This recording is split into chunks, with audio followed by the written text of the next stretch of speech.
myself. Mhm. You know, I need to protect my thought process. I need to protect my mind from toxic thinking when it comes to people that are members of my family. Mhm. Mhm. And I'm struggling with the best way to do that, that supports the journey that I'm on and doesn't limit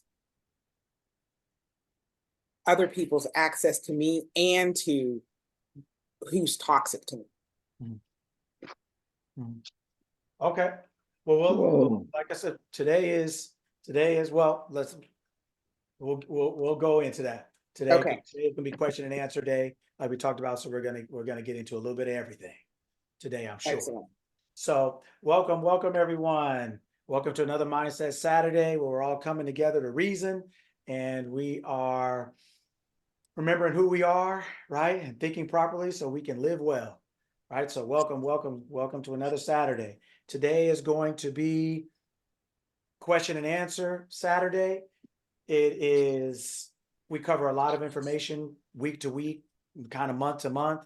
So sometimes I like to slow down, almost like a pit stop, to make sure everyone is still in the car, is still on the journey, right? To give people an opportunity to ask questions, to ask questions, to make sure they're understanding things properly, to talk a little bit about their experiences or whatever, so that they can maybe hear other people or whatever, but basically just give everyone an opportunity to just make sure that they're clear, make sure that they're understanding, ask anything that they want to ask for any clarification or whatever else it is.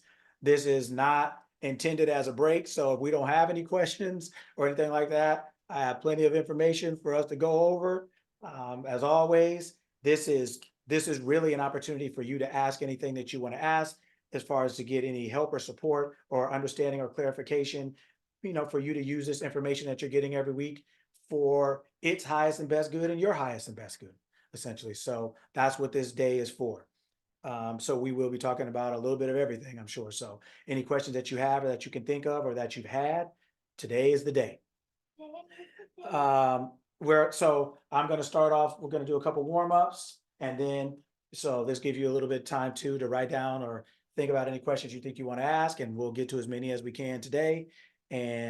But almost like when I am working with a group or a team, I tell everyone pay attention, right? Because if the coach is talking to one player, they're talking to everybody, right? So don't make them repeat the same thing to you just heard, right? If I tell you to stop talking in class, don't be sitting right next to somebody and then you start talking, right?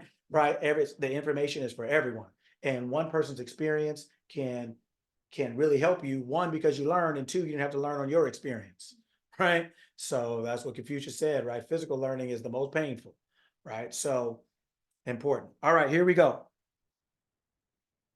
Which one of these do I want to start with? All right.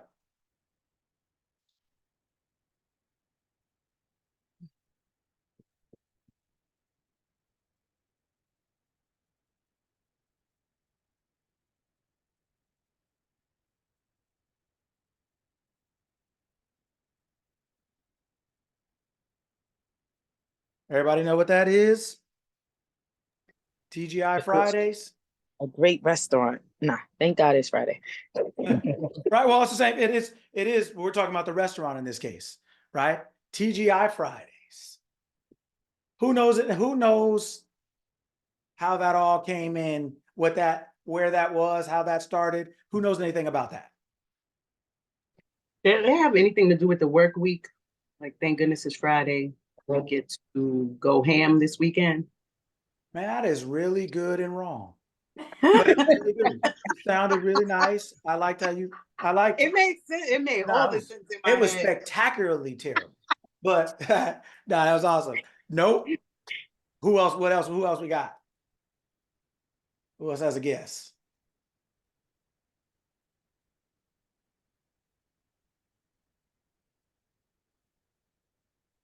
Wasn't it off the television show? It was a child. I don't know. No, but I like it. Because it was thank God it's Friday from the at least that's what the founder said. That's why he got the name. Yeah. Yeah. You talking about that Friday lineup of shows? Like Family Okay. Matters, Step by Step? Yeah. Full House, yeah.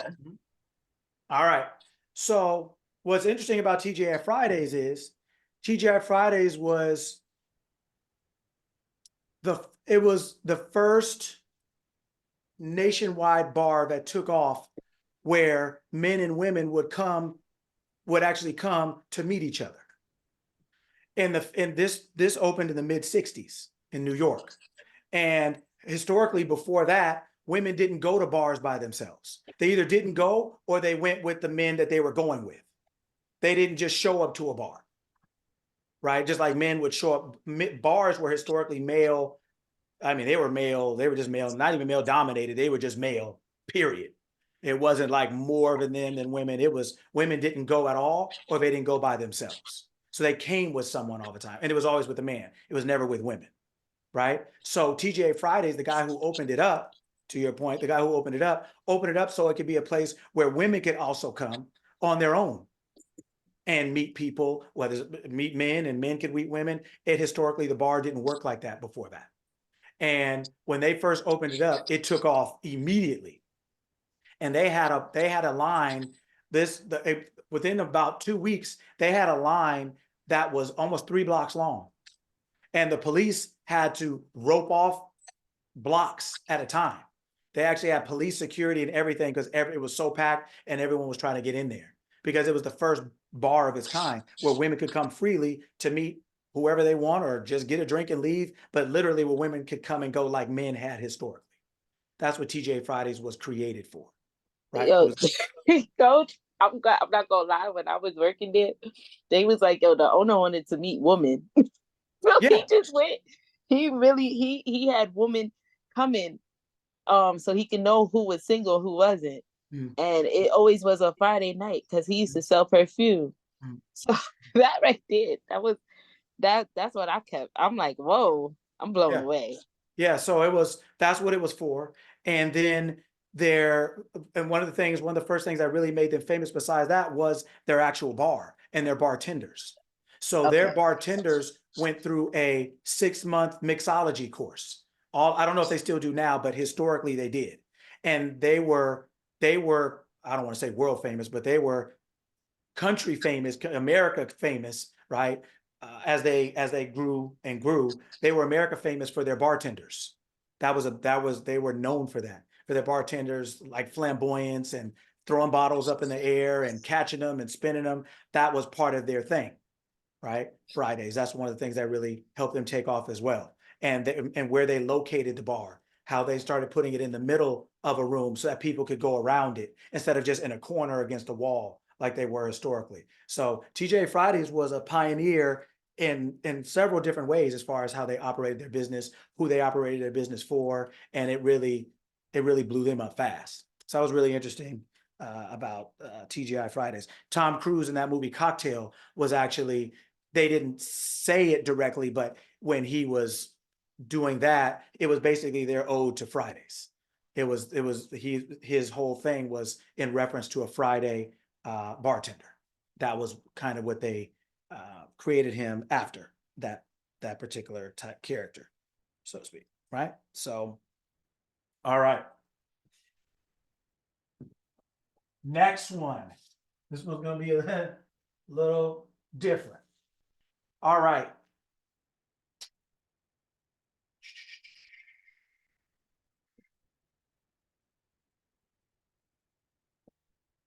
Now, this is a French word. It's an old French word. Disney. Right? Disney. Right? It is. Does anybody know what this word means?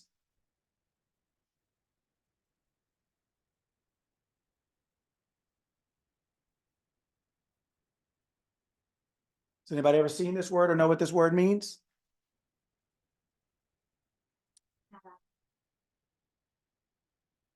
Monique says no.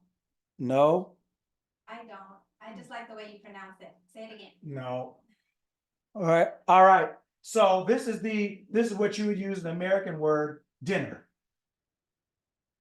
Jonathan looks like Disney. I thought the Right. same thing. Okay? Dinner, right? This is an old French word. This old French word comes from the word disunare, right? Disunare.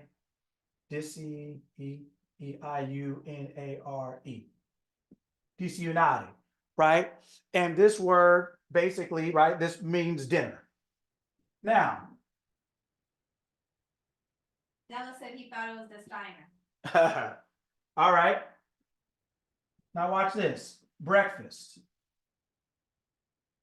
What is breakfast? Breaking your fast Okay, it's breaking your fast.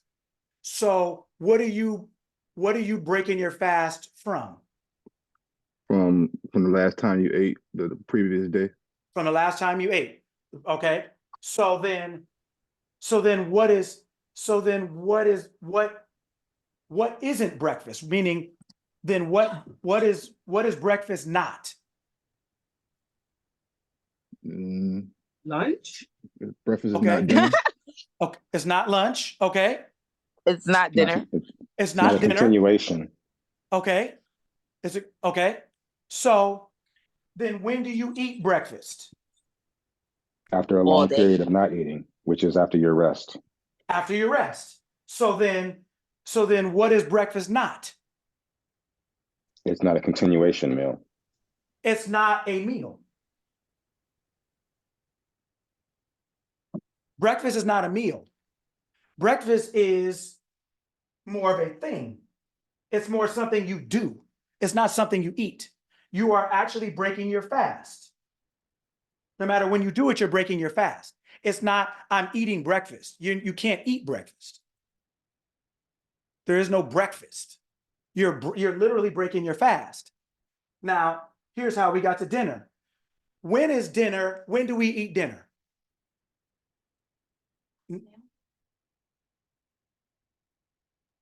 Either last or before you rest. Okay. Dinner is from the beginning, dinner was served between 9 a.m. and noon.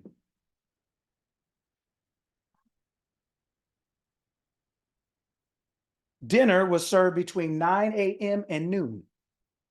Usually around 10-ish on average. Della's asking, isn't that lunch? No. See, you have what we now call lunch is just essentially snacks. That's people were eating in between certain things. And so then they started calling that a thing, but it's not a real thing, right? It is now, but it's not. We're talking about historically, right? How things act. Dinner was served between 9 and 12 in medieval times in Europe. It was served between 9 and 12. What happened was when they moved the parliament and basically where they were doing politics and things like that, when they moved that to Paris, right, and they were doing all these things, the day went on so long, it eventually moved to 2 and 3, which you call lunch, right? Dinner moved to 2 and 3. Then eventually they were working so long, they're working to 4 and 5. So then dinner got moved to about 6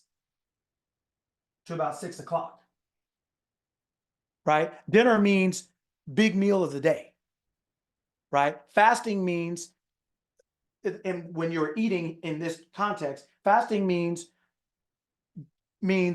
the time that you are not eating from when you go to sleep until you eat next. That's what fasting is in that sense. So the first meal of the day was actually dinner. It's called dinner, right? They called it different things, but basically what that means is because the disunare, D means to separate from unare, which means fasting.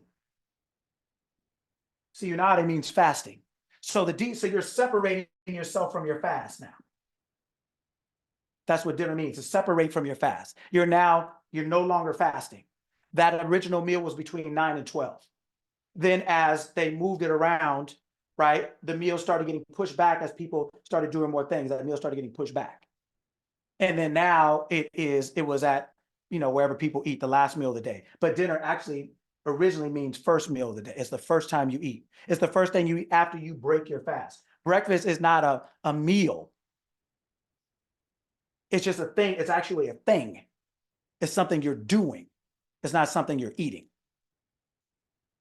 That's what dinner actually means. Right? And that's when they were having it, between 9 and 12. Right? All right. That makes sense? Well, I know it's new for most of you. Right? All right.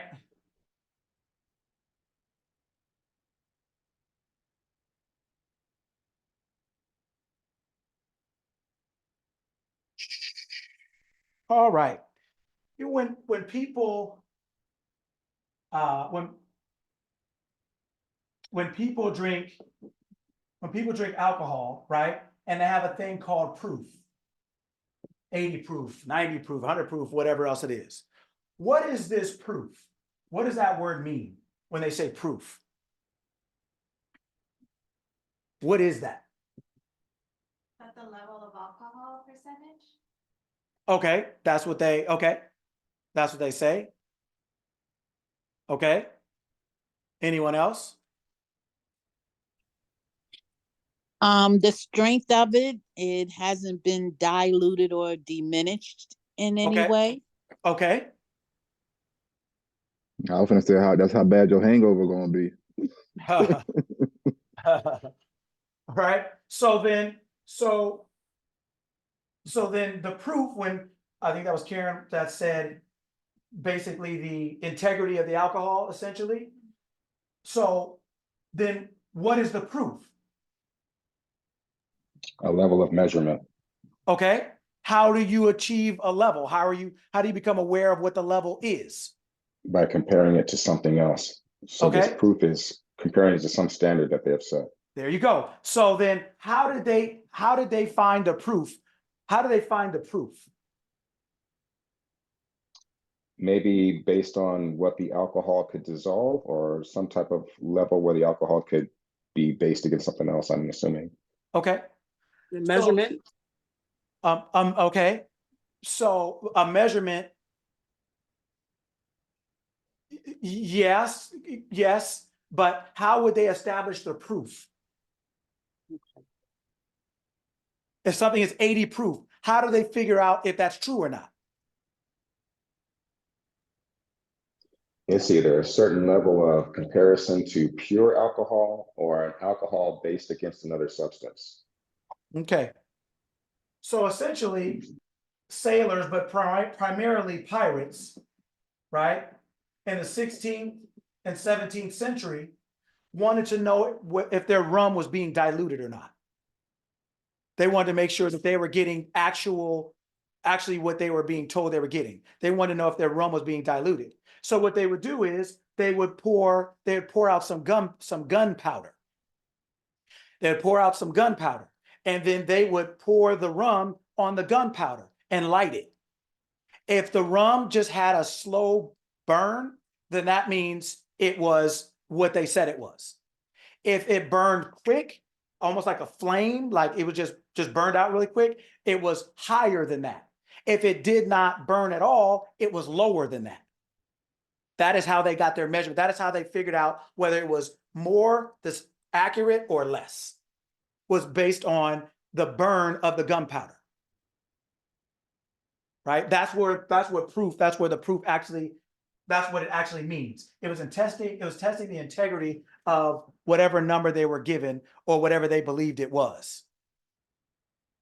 And then based on all their experiences, they would do the same thing over and over. And based on how quickly it burned or slow it burned, they could pretty much tell within a couple seconds. You didn't even have to tell them what it was after a while. They would just know. Right? But that's the proof. That's how they proved what they were getting. Whether it was real, not real, more, less, the quality of their rum.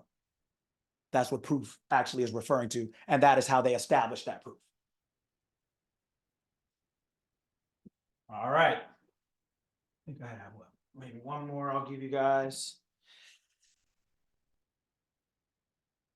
One more I'll give you. Which one do I want to give you?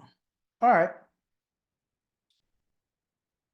What do we think? What are the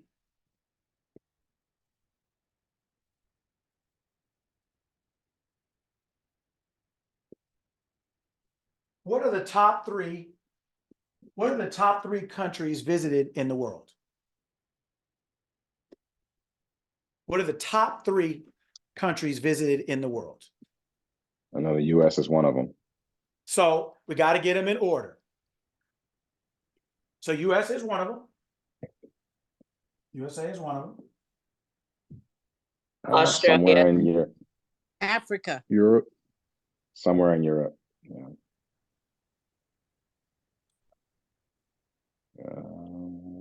I can't think of the Is third it one. China? France. Yeah, probably China. Nope.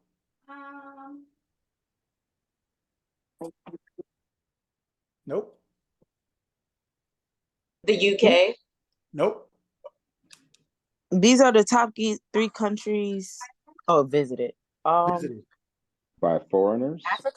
Africa. Just people coming in to, yes, foreigners, everybody that doesn't already live there. So I Thailand, think no. the US is probably number 1. Australia's Italy. not on there. Who? Australia. Nope. I said Italy. Nope. Antarctica. France. No. France. France. One more. Turkey or Spain. Spain. Spain, I think is number. Yeah. All right. What order we think this is in? Yay. I'm sorry. What order do we think this is in? Who's number 1, 2, and 3? Probably in the order you already got them in. Nope.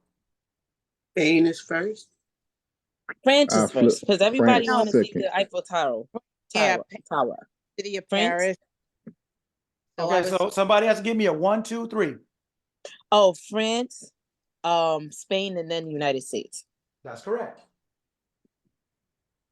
France, Spain, USA. These are top 3 most visited countries in the world yearly in this order. Do you know somebody tried to sell the Eiffel Tower 3 times? Yes. Right? Great. And the one who actually sold it but didn't really sell it, they was just lying. Oh, I love that story. Yes. Yeah, that's all kind of crazy. But yeah, that's Is it. there explanation for that order? No, not for me. Two of them are in Europe. So I think that, a lot of people are going there versus just the US kind of being an outlier. I mean, yeah, I don't know. I think too, it's a lot of people from Europe that came to the United States and they just go back to visit as well. And there's far more people over there than there are here. On that side of the world than there are here. Yeah. Right? The countries are closer together as well. Yes. Yeah. So you can take bullet trains and all kind of places throughout all of Europe, Asia, things like that, through a lot of places. It's just easier to get to.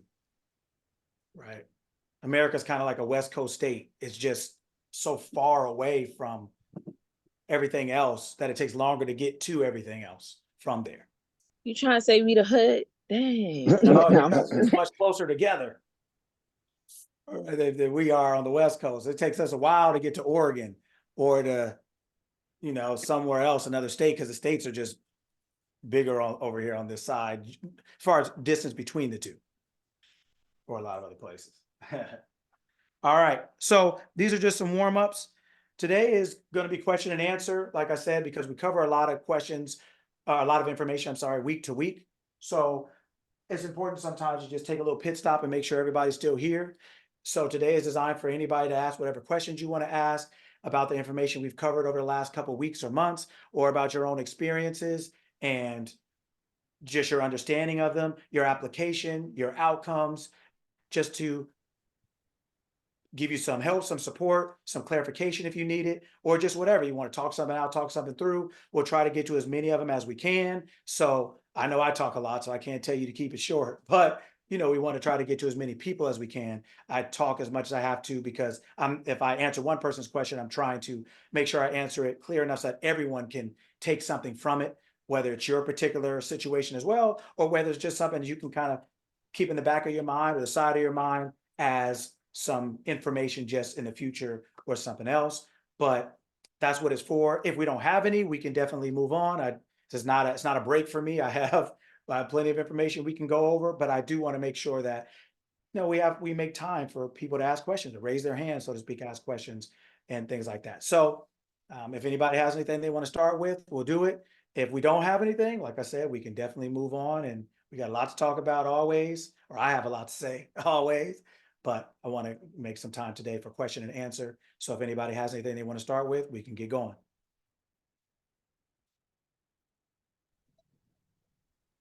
I definitely have a win I want to share. Since our conversation last week, I wanted to go to this conference, and I'm looking at the math, and I'm like, okay, it's gonna happen. I don't know how it's gonna happen, but it's gonna happen. And I was just dead set on like not stressing out about it. It's done. So my sister called me the very next day, like, hey, you want to go to the conference? I was like, yeah. She's like, don't worry about it. I got you covered. Me and you, let's go. It's like, what? I was like overjoyed, and just it was mind blowing because I was like, I have no idea how I'm gonna make it to this conference in Atlanta, but I'm gonna make it. And so thank you for that. Like you really shifted my perspective on how I view things. So thank you. Oh, my pleasure. Well, man, that's great. Congratulations. And I'm glad to hear that, one, you applied it, and two, I'm glad that you applied it, that you proved it. We're not here to, like I said, create some kind of organization and some kind of allegiance to some kind of, black cloud or gray smoke or something. This information is for you to take and digest as best as you can and apply it to prove it. That's what we do here, is we prove things. We're not here to be in some kind of club or association and nobody ever do anything with it, but just feel good for being a part of it and getting a t-shirt and a sweater, right? We're here to actually take this information and test it, prove it. Because as I always say, you'll never know if something's the truth if you don't apply it. And if it's the truth, it will stand. It will stand any scrutiny, any light, any application, anything that you can do with it. And so, but you'll never know that if you don't apply it, if you don't actually put it to the test. So this is not about following me. I don't follow anyone. I follow information wherever it goes and from whomever and wherever it comes, but I don't follow individuals. Individuals die, individuals change their mind, individuals do a whole bunch of stuff, right? So, which is their right to do, but I'm following the information.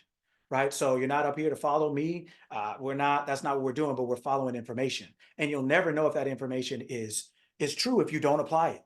And you'll never have a relationship with that information if you don't apply it, because you'll never know. So to prove is your way to freedom. The proving is your road. That is your way to freedom, to prove it. So I'm really glad to hear that you understood it, digested it, applied it, proved it, and now you know that it works, and that you are the worker. That you didn't have to go pray to somebody, you didn't have to go figure something out. You went within yourself and said, this is what I want to do or be or have. And you left it up to your higher self to do that. So good for you. Now you know how you did it, and you can do it again. Yes, go ahead. George. Leslie, I'll get to you after George. We'll come back to your thing. George. All right. So what's going on? Yes, sir. Lucky. I appreciate you for having these every week. It's definitely helped. Awesome. So I hear you say it all the time. I don't care what you want. I just want you to have it. Yes, sir. And as a leader, of different crews, or like I have a book club. I'm the leader of my household. Yes, sir. How does that help you by helping someone get what they want? Like if you have your goals that you want as a leader, helping others, how does that move along your needle when you're going towards what you want in life?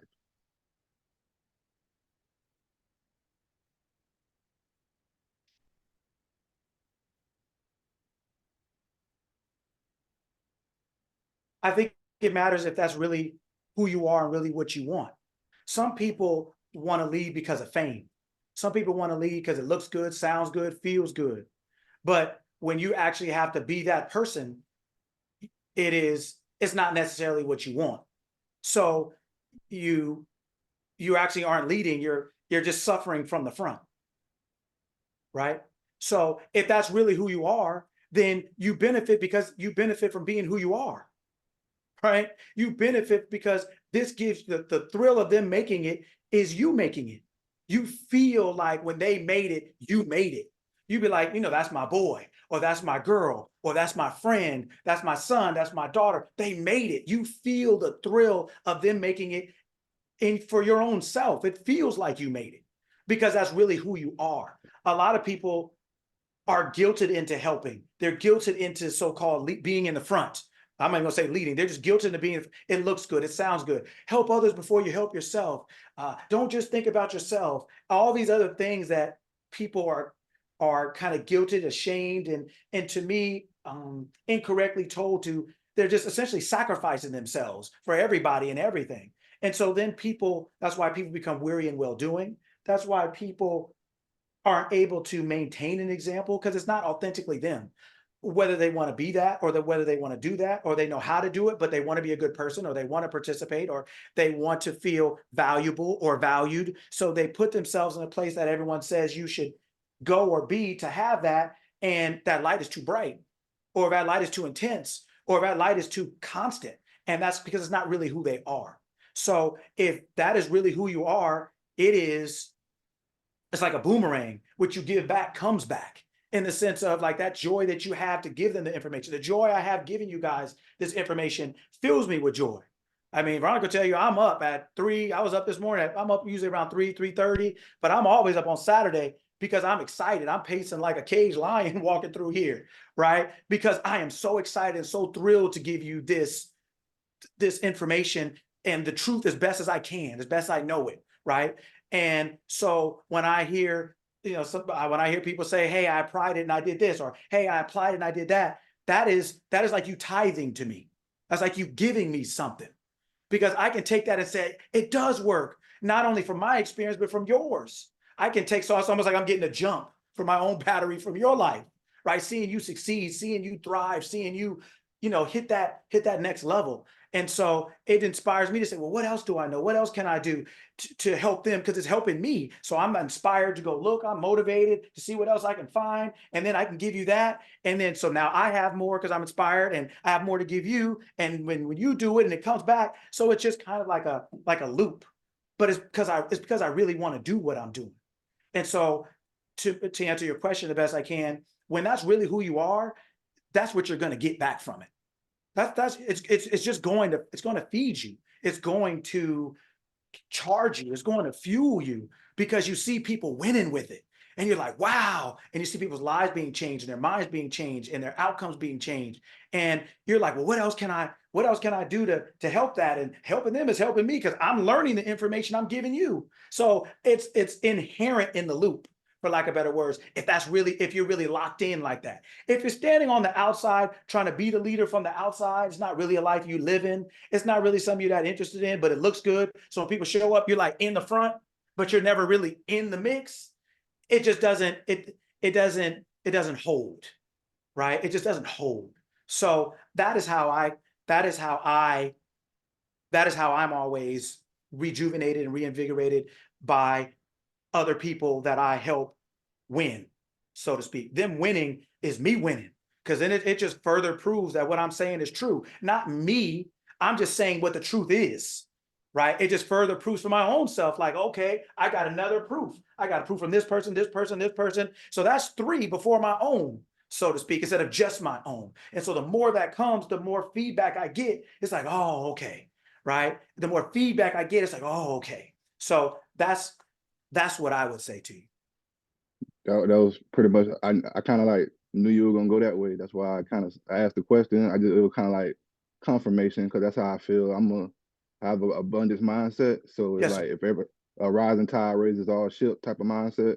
Yes, sir. So, if you, like you said, that's why I kind of, I love you say it all the time. So it kind of like, I learned from different little nuggets you leave here and Yes, sir. there. And Yes, sir. it definitely, I feel it. I'm definitely one of your, I'm gonna be one of your one of your boomerangs to be one of your they're gonna be my tide to you to show you that, you know, I'm out here leading from the front with a good attitude, and people around me are winning, and you know what I mean. So I really appreciate that. That was a great answer. Yes, and like Vero said, I love how you think before you answer. That's like something that a lot of us don't do. We so quick to just want to jump in there and answer, but the way you just pause, I was about to get some more. I was about to go into it more. I was like, no, I'm just gonna let them cook real quick. Let me let them cook. Yeah. Thank you so much, though. Definitely, George. My pleasure. And that's how I feed it. That's how I feed it, is just that joy of seeing everyone winning. It makes me feel like I'm doing the same. So it's wonderful. Yes, sir. Yes, sir. Leslie was going to be next, but she's not there. All right. And who else? Anyone next? Anything? Yeah, I got a question. What's up? How was anybody else can go? Oh, go ahead. It's okay. Oh, yeah. So, how specific should you be when you're like affirming, or holding an idea in mind? Because at times when I'm like really specific on something, I feel like I'm cutting off the possibility for other things to happen. Like if I have this goal, I want this, I am this, I am this, I am this. I feel like there's always a 10x version of that. And then in my mind, I'm thinking like, should I say I am this, or I should say I am more? You know what I mean? Like it's like, okay, just give me, it doesn't have to be real, but give me an example. okay, like let's this is an example. Like let's say I am rich, right? I am rich. Okay. There's a part of and that's just an example. There's a part of me that says, should I say I am a millionaire, or should I say I have $10 million, or should I say I have $1 billion, or should I say I have, you know what I mean? Like you can always use your imagination and then 10x whatever you want it is. So in my mind, I'm like, should I be very specific, or should I use something a little vague so that it leaves it open for other possibilities, and in my mind to come up with more creative ways. That's where I've been like oscillating. Like it's better to be specific, but then it's also better to think as big as possible. So you know what I mean? That's where I am, but I'm wanting to get your feedback on that. Okay. So let me answer it two different ways, or two different places. So you can be as general or specific as you want, depending on the situation. Each situation is different. So for money, you may feel the desire to be more general. For a car, you may feel the desire to be more specific, right? I don't want just a car. I want a red car, or I want this type of car. You just may feel like I just need a new car. I just want to get to work, or I just need a truck because I have 5 kids and I want to throw them in the back. Or right, each situation you have to figure out, do you really want something specific, right? Or do you just want something, do you want something general, in the sense of general doesn't mean bad or less than specific. You just may not care as much as you thought you did, or you thought you should, or you just don't. You just want this thing. For example, when I knew I wanted a Tesla, I thought I was going to get black. I just assumed like, oh, I think I'm going to get a black one. But I didn't care that much. I just knew I wanted that. Well, I ended up getting a different type of Tesla and a different color than I would have, because I didn't care that much about it, but I got something that was perfect for me, because I knew I just wanted a Tesla. I want a Tesla, and I want a nice one. And the black I kind of assumed, but I didn't care, right? So I got the perfect thing for me. I got what I assumed, but it was different because I didn't specify. I didn't care to specify as much. I knew I didn't want white or red. I didn't get white or red. So my lack of specificity didn't harm me, right? Because my joy was, I knew I wanted this, and I knew how I wanted to feel, right? I wouldn't have felt that way if I had a yellow one. I wouldn't have felt that way if I had a white one. I would have been, like Leslie said, trying to make myself feel better about something I didn't really want. That's not the way this works, right? So your generality does not work against you. It's just sometimes you don't feel the need to be specific. Sometimes you do. So when you're talking about any area of your life, when you feel the need or desire to be specific, be that. When you don't, then you can just generalize it and say, I'm going to be a millionaire, this or that. What I'll say to you about that is whether you specify or you're general, or whether you say you're a millionaire or this, you'll kind of know how you feel about it by the way you feel about it. When you say I'm a billionaire, does that work? Does that work for you? Or is it just, I have so much money, man, I never have to worry about money. Is it like because your words are, and this is for you to answer. Words are what? What are words? Expression. Okay, expression of what? Your thoughts. Your thoughts. So another word for your thoughts are your what? What's another word for thoughts? Your feelings. Okay, but your feelings are attached to a thought. Okay, yeah. Right? So what's another word for thought? What else? Like, I have a great idea. Charles put in the chat power. Idea, okay. So words are power and words are an idea because your words and your ideas are your intentions. Your words are only matter because they're just a verbal expression of your thought, of your intention, of your idea. Right? So the words don't matter as much as your intention. What do you mean when you say you're a millionaire? Like, what do you mean? What does that mean to you? What does being a millionaire mean to you? To me, it may mean something different. If LeBron just said, I'm a millionaire, well, he would probably think I lost a lot of money. True. Right? So a millionaire to him and a millionaire to you are two different things, even though you're using the same word. Right? So more important than your word is, what do you mean when you say that? Like, what's in here when you say that? What is that word attempting to reflect? That's the word. So then you find the word closer to that, but you know what you mean. The words don't justify you because they're just the closest thing you can find, but it's really your intention, like your awareness. What are you expressing? What is that word trying to express an awareness of? Right? So that's why I said you could say something like, man, I have so much money, I don't even know what to do with it. To you, that means like, I'm out here winning. To someone else, they may want a specific number because they're trying to pay a bill, or they want to have a retirement at this amount or whatever. So my point to you is there's no right or wrong in generality or specific. Be as specific as you desire to be and as you can be, right? But you don't need to be more specific than you desire to be or you can be, because you know what you're thinking. You know what you are asking for. And words don't make that real or less real. They're just your attempt at trying to verbalize what it is you're thinking or what your intentions are. Does that make sense? Yeah. So now I'm thinking like the intention is way more important than the word. Yes. Of what I'm trying to get across to myself. Okay. Yeah. That makes a lot more sense. Right? Because if you saw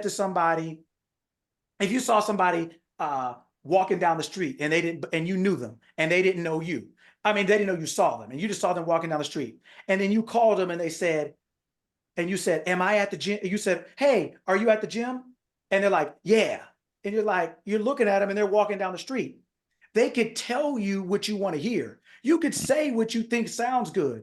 But if that conflicts with the action or the intention, what you really are doing inside, which is your intention is really what you're doing inside. That's the same thing you see in that person walking. Doesn't matter what they say. That's really what's happening. So so their words don't take away from what they're really doing, right? Yeah. Right. So your intention is the walking. So it doesn't matter if you don't verbalize it. It's only for you. You know what you mean. Hey, I got that thing. I got the thing I want the way I mean it. That's perfect. That's the way I mean it. And you keep with that. You know what you mean, and you're the only thing you have to satisfy. For sure. Okay. Does that make sense? Yeah, that makes a lot of sense. Okay. Is it like say what makes you feel good? Yes, because what makes you feel good is really what you want. Right? But sometimes we don't have the words. You know how we say, I'm trying to tell you how I feel, right? But you know how you feel. You do, but you're trying to find a word to describe it to somebody who doesn't, because they're not you. But you don't need to find a word to know how you feel. The word is not for you, it's for them. Yeah. So how you feel is the truth, meaning that's really how you're feeling, is what I mean when I say that. That's really how you're feeling. So words aren't necessary, right? So you can just say, hey, I got that car that makes me feel like that. I have the physical thing that matches this feeling. That my house looks just like how I feel. My car looks like how I feel, or my money is just how I feel, right? Because this feeling is based on a thought, and that thought is wealth, or it's 10 million, whatever it is. But 10 million may not actually be equivalent to how you feel. It may be 12, right? So it's all really about that feeling that you have. That's awareness. So when people say feeling is the secret, when Neville Goddard said feeling is the secret, well, feeling just really means awareness. Your awareness of being something is the secret. So when you affirm, or when you have an ask formation, posing a statement in a question form, because when you pose a statement in a question form to your mind, your conscious mind doesn't stop it or block it and say you're lying or you're wrong or you don't have that, because you're not making a statement, you're posing a question. So now your conscious mind steps to the side and says, well, I don't know. Your subconscious mind takes that and says, oh, this is what we are, and goes to find ways to physically produce that for you, to physically show you why you are saying something. Oh, this is why you're wealthy. This is why you're rich. This is why you're happy. This is why you're successful. So you can say, instead of saying, instead of saying, I'm so wealthy or I'm wealthy, you can say, in an ask formation form, you can say, why am I so wealthy? How come I always have more money than I could ever use or need? Why does everybody just love being around me? Or why am I always so healthy? How do I always have so much success in everything that I do? When you pose it in question form as an ask formation, your conscious mind steps to the side and doesn't block it because you're not making a statement. Now your subconscious mind says, oh, this is what we are, and goes to look for ways to express that in your life, right? It's a faster way to impress your subconscious mind, because that's the woman. That is the bearer of a seed. That's what your subconscious mind is personified as a woman. Your conscious mind is personified as a man, right? So one has a seed, the other one is the seed bearer. And so, but you cannot bear any seed if you don't put any in. If you don't have a thought, you can't produce anything. And if that thought doesn't get to the woman, if that thought doesn't get to your subconscious mind, it can't produce it. So an ask formation a lot of times you can have a thought, but if you pose it in a question form, it will get to the subconscious mind that will produce that form in physical thing, right? So, all right, hopefully that long diatribe answers the question. Sure. Wonderful. Okay, Leslie, I know you had your thing going. I'm here. Okay. Say it again for me, because just refresh me. Okay. So one of the things that I'm trying to figure out the best way to handle is I have toxic family members that are toxic for me. They're not toxic for everybody in my family. They're toxic for me. And I'm trying to express to other family members why I don't want to be in association with people that are toxic to me. Mm-hmm. I don't want to stop the association between the toxic person and other family members. I just want to be able to protect my peace Mm-hmm. from family that is toxic to me. I don't want to have to go through the whole explanation and have everybody analyze it. I want to be able to, stand in my truth and say, I'm not willing to be in association with that person. That's all there is to it. Mm-hmm. Mm-hmm. But not have it turn into a storyline of why is so and so toxic, and why can't you forgive this, and why can't you let that go, and so, you know what I mean? Yes, I just want to be able to handle it in a way that's productive for me and not challenging to anybody else. Okay. So if you got what you wanted, you got the answer, you got what you wanted, what would you be saying? What could you imagine yourself saying? Now, all the people off your back, everybody understands or agrees, or they leave you alone, right? If you got what you wanted, right? You want something. What is it you want? If you got what you wanted, what would you be saying? What would you be thinking? How would you be feeling? How would you describe it? I would be feeling free to exercise the right to excuse myself from situations that I choose. Okay. And So, I would also feel like um, everyone else agrees that I'm adult enough to make a decision that best suits my needs. okay. So, all right. So now, so you're saying you want to be free to exercise your choices and you want people to essentially respect that. Yes. Okay. So put that in either a statement form or in an affirmation or in an ask formation. Ask meaning how or why. How is something this way? Why is something this way? Or in a statement form, it's this way. What would you say? What is something you could say to yourself that reflected that you got what you wanted?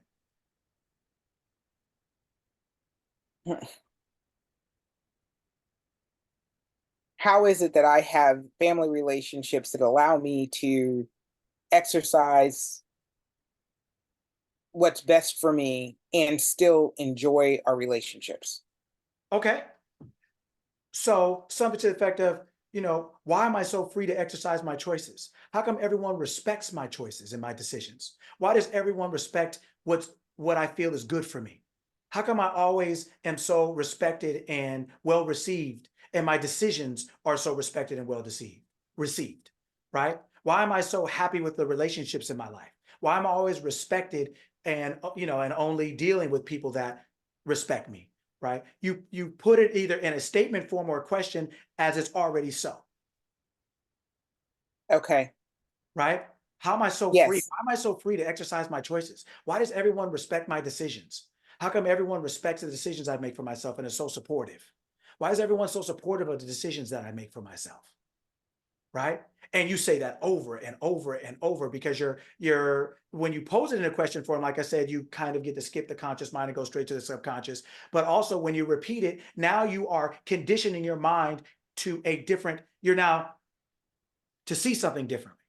I was walking up here earlier this week and my closet is up here.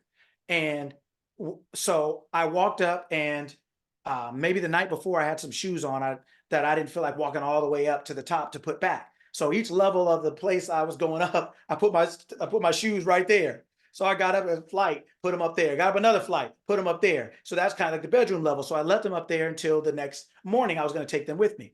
So the next morning I forgot, but I didn't see them there. So, and I wasn't even thinking about it. So I walked up. I walked into my closet and got something I wanted to put on.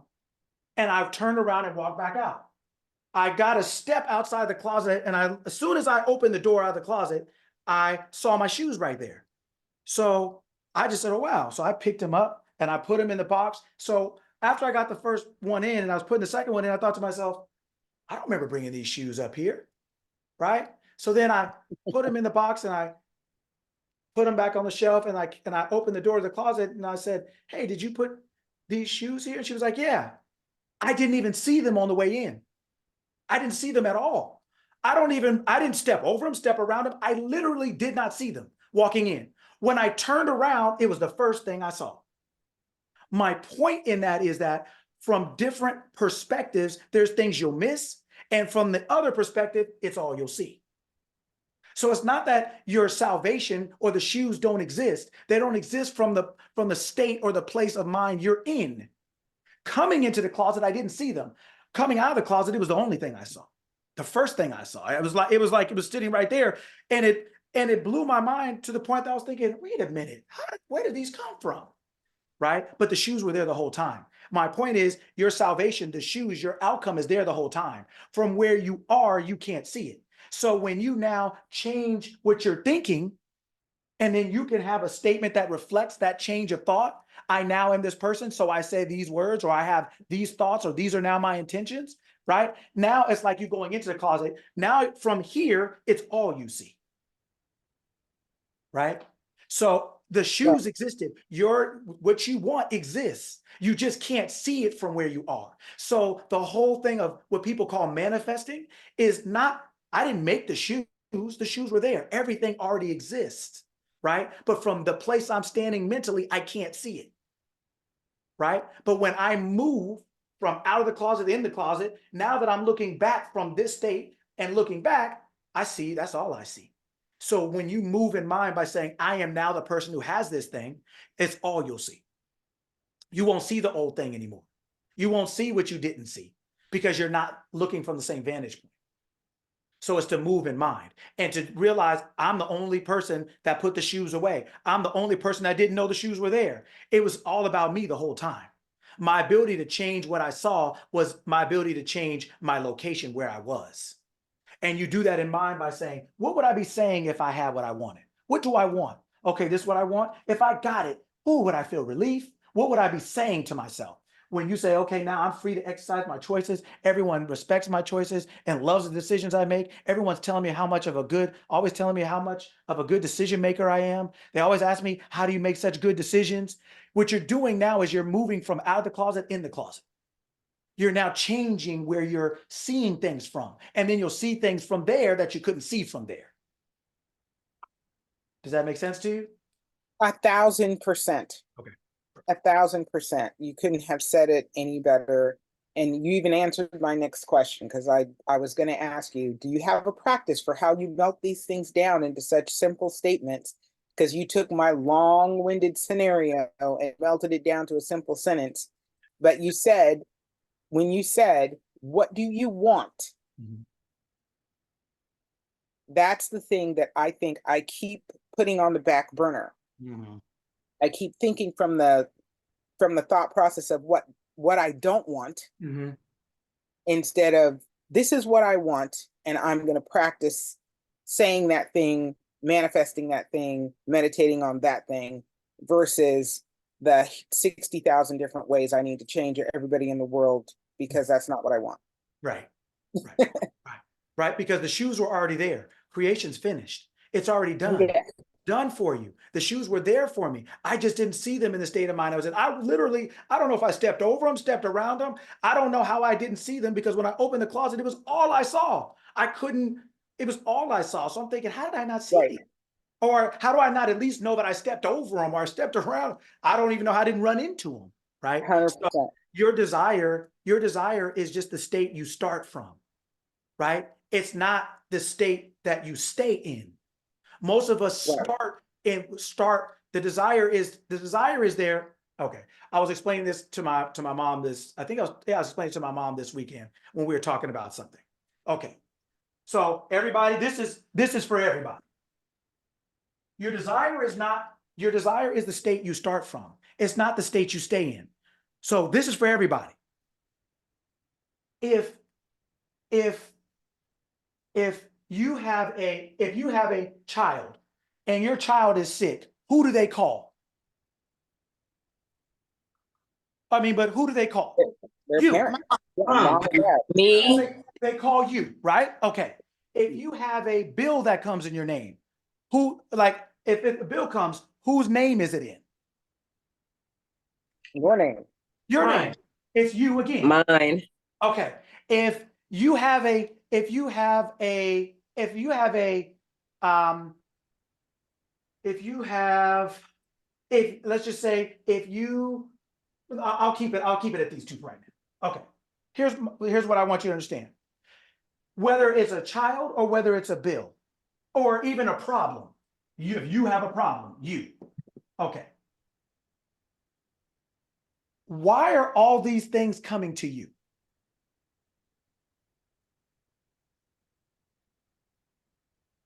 Because they're yours. Okay. So then what does that mean? You have assumed responsibility for them. Okay. And why can you or should you assume responsibility? What's a better Choice. word for responsibility? Obligation. What's a better word? Ownership. What's a better word? Duty. Redemption. Okay. What's a better word than duty? Responsibility. Yeah, but why are you responsible? Desire. Okay. Why can you have a desire? Ownership. Choice. Ownership. What comes with ownership? Choice. What comes with, why do you have choice? Awareness. What gives you the ability to have choice? Okay, awareness is a form of, Consciousness.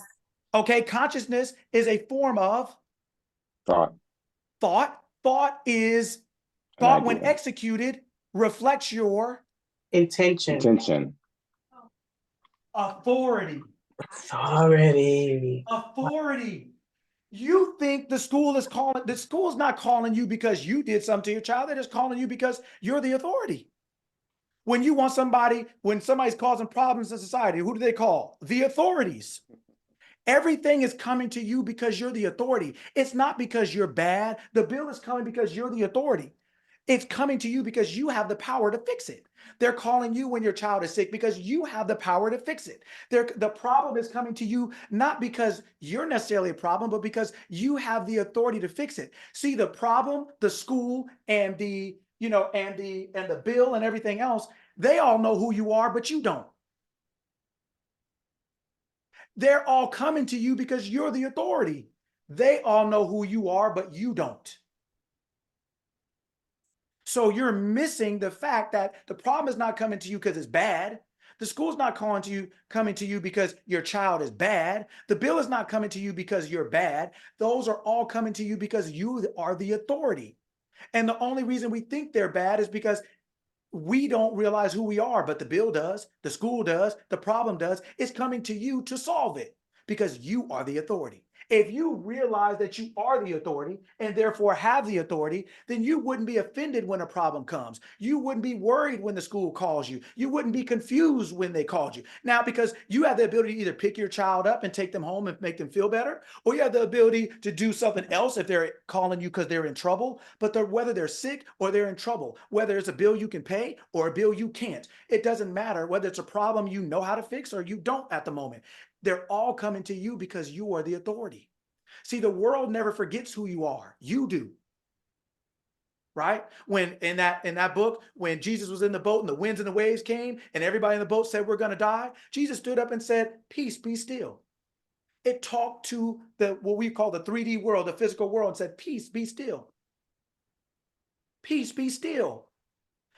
Those winds and waves are just your physical world. You have the same ability to say, peace, be still. You have the same ability to say, hold on a second.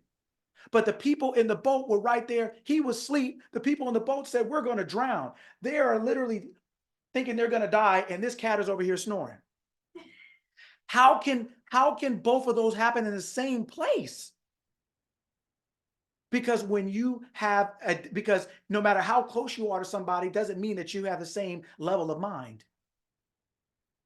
It doesn't mean that you actually are thinking the same way.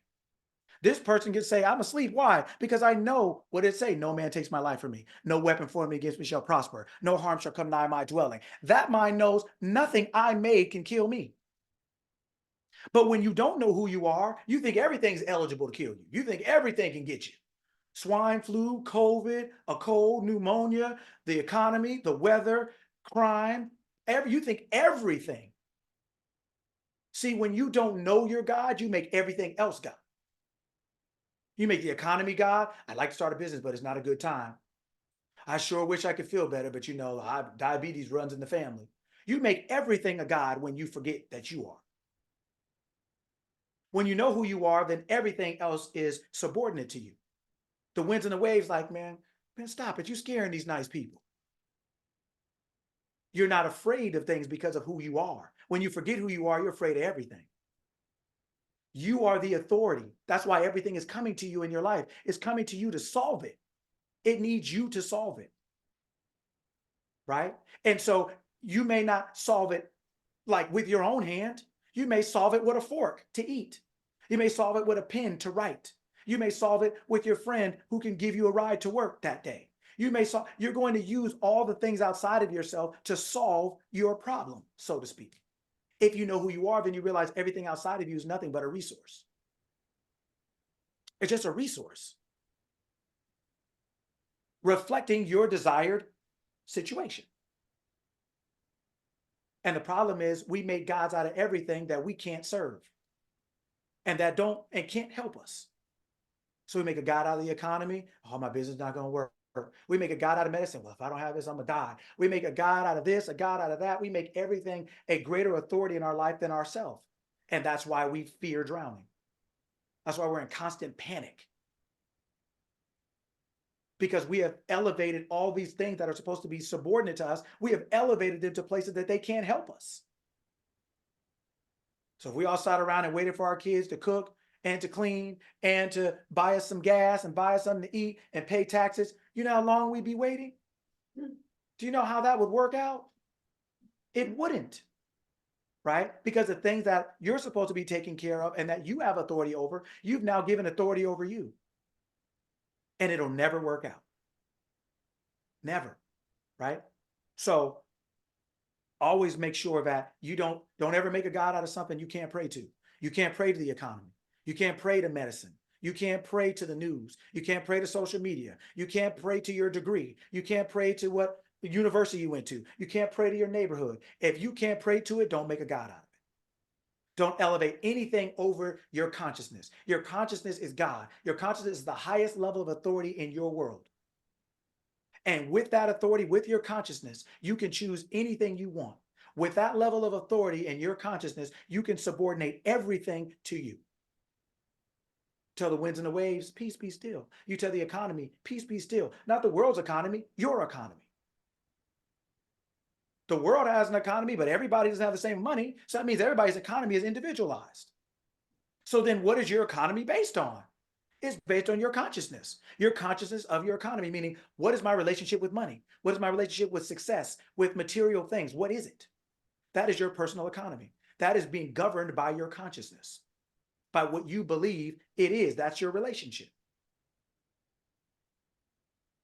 Right? Don't ever make a God out of anything you can't pray to. Stop praising all these things. Stop praising the economy. Stop praising who you know. Stop praising what you know. Stop praising where you go. Stop praising the snow. Stop praising all this foolishness. There's only one God, that's it. There's only one creative force, that's it. And that is the consciousness, that's the consciousness within you, that you can choose to be conscious of anything.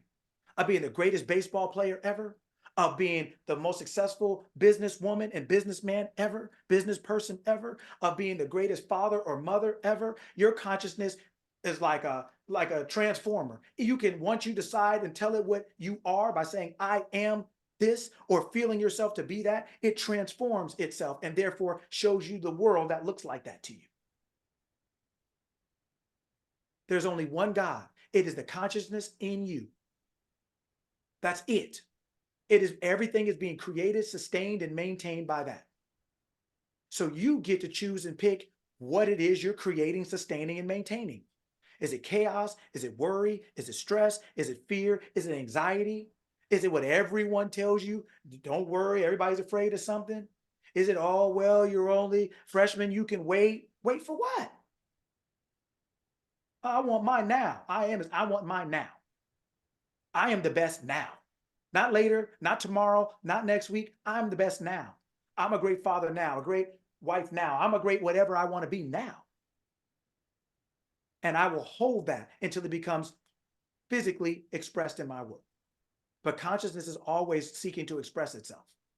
So you don't get to choose that part. You only get to choose what it's expressing by what you are willing to assume you are. What you're willing to say, I am this, even though I don't see it, look like it, feel it. That kind of leads me to the next part of, you guys, we have to start talking to ourselves more. Be aware of what you're saying. You're always listening to something, and unfortunately, it's not you. Listen to the radio, the world, social media, your friends, your parents, your job, the economy, the weather, the news, and you're listening to all these things that none of them either know you or care anything about you or can help you. You have to start talking to yourself more. Whether it's affirmations, whether it's affirmations, you have to start occupying and inundating your mind. Start flooding your mind with the goodness of your life. Why am I so wonderful? How come everything and everyone is working for my highest and best good? How come victory and success are always with me everywhere I go? Why is my life so easy? How come I'm in such perfect health all the time? Why are people always so happy to see me? How come I have good luck in everything I do? How come everything I touch turns to gold? You have to start talking to yourself more, because you have to start flooding your mind with the good you want, instead of listening to what everybody wants for you, or thinks you should have, or tells you to wait, or doesn't know what to tell you, or not even telling themselves anything, right? So they don't have nothing to offer you, and you're just sitting there, letting minutes and time and seconds go by, and suffering and anxiety and worry and lack, because you're not willing to talk to yourself. You're not willing to decorate your mind.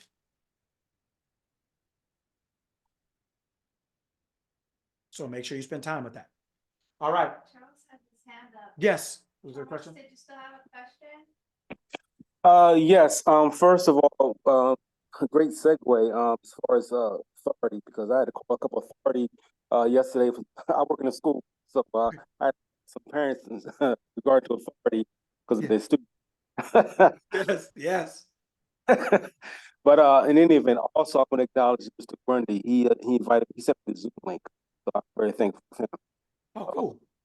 Question. It really relates to all throughout my life. For the past 25 years, I've always like planning my life out in 3 month benchmarks.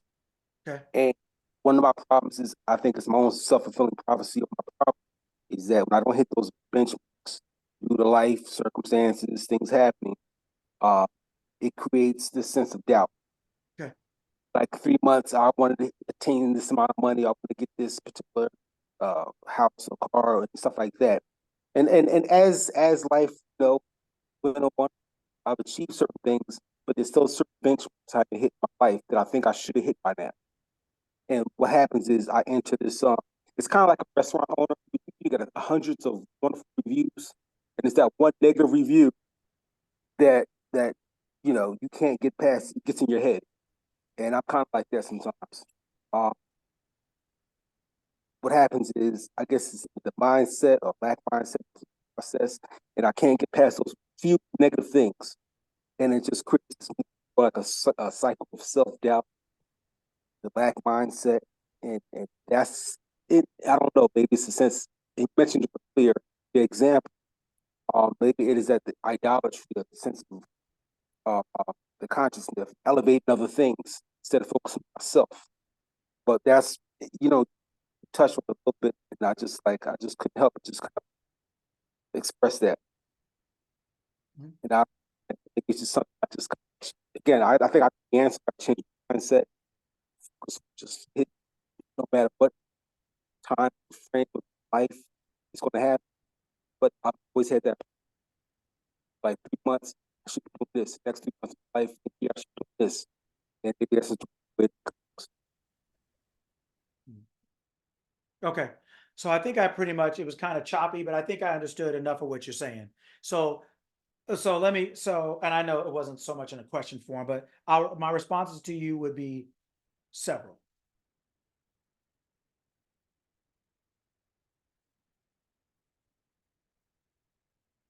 You said a couple things that I think are really important for you to be aware of. Number one is focus. Where are you putting your focus? What are you putting it on, and where are you putting it?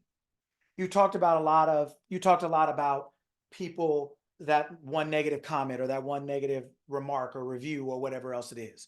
And whether it's literal or figurative, right, or hyperbolic, you're talking about how you can't get past that. And we can't get past anything we focus on. That's the importance and the power of focus. So you don't get to change how focus works, you get to change where you focus. So when you are focusing on what everyone else is saying or thinking to you or about you, whatever else, you are essentially turning the flashlight in your own eye and blinding yourself instead of turning it outward so that you can see.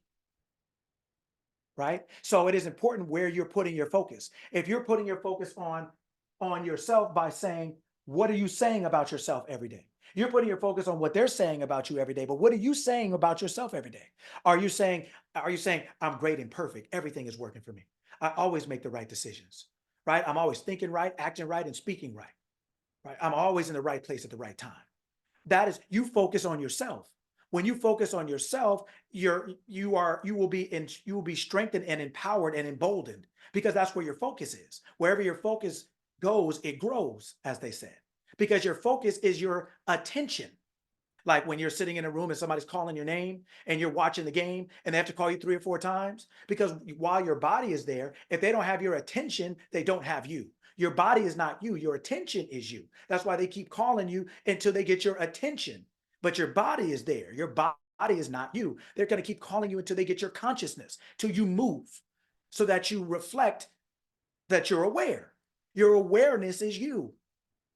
So whatever you're aware of, meaning wherever you're putting your focus on, whatever direction you're putting that awareness, that is what you are consuming.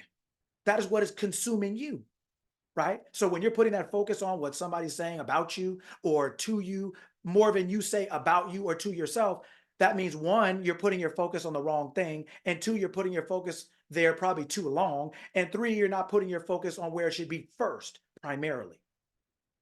Your focus should always be on you first. What am I saying to myself? What am I saying about myself? What am I aware of being? Because as I've said in the times past, what you say to yourself and about yourself, eventually people will say to you and about you. It may take a week, it may take an hour, it may take a minute, but the world is your reflection. It's there to let you know what you are thinking about you. Just like a mirror is there to let you know what you're wearing. So when you are, sometimes when people say something harsh to you, it's letting you know, there's a thing that's letting you know, hey, you're thinking something harsh about yourself. It may come out of nowhere, it may come from a person that you don't think, but your consciousness is perfect. It finds the best, most effective, efficient way for you to get back what it is you are believing yourself to be, for it to come back to you in physical expression, because you are the creator. It's like an echo. You can't be mad if you just say anything out your mouth and then you get mad at the echo.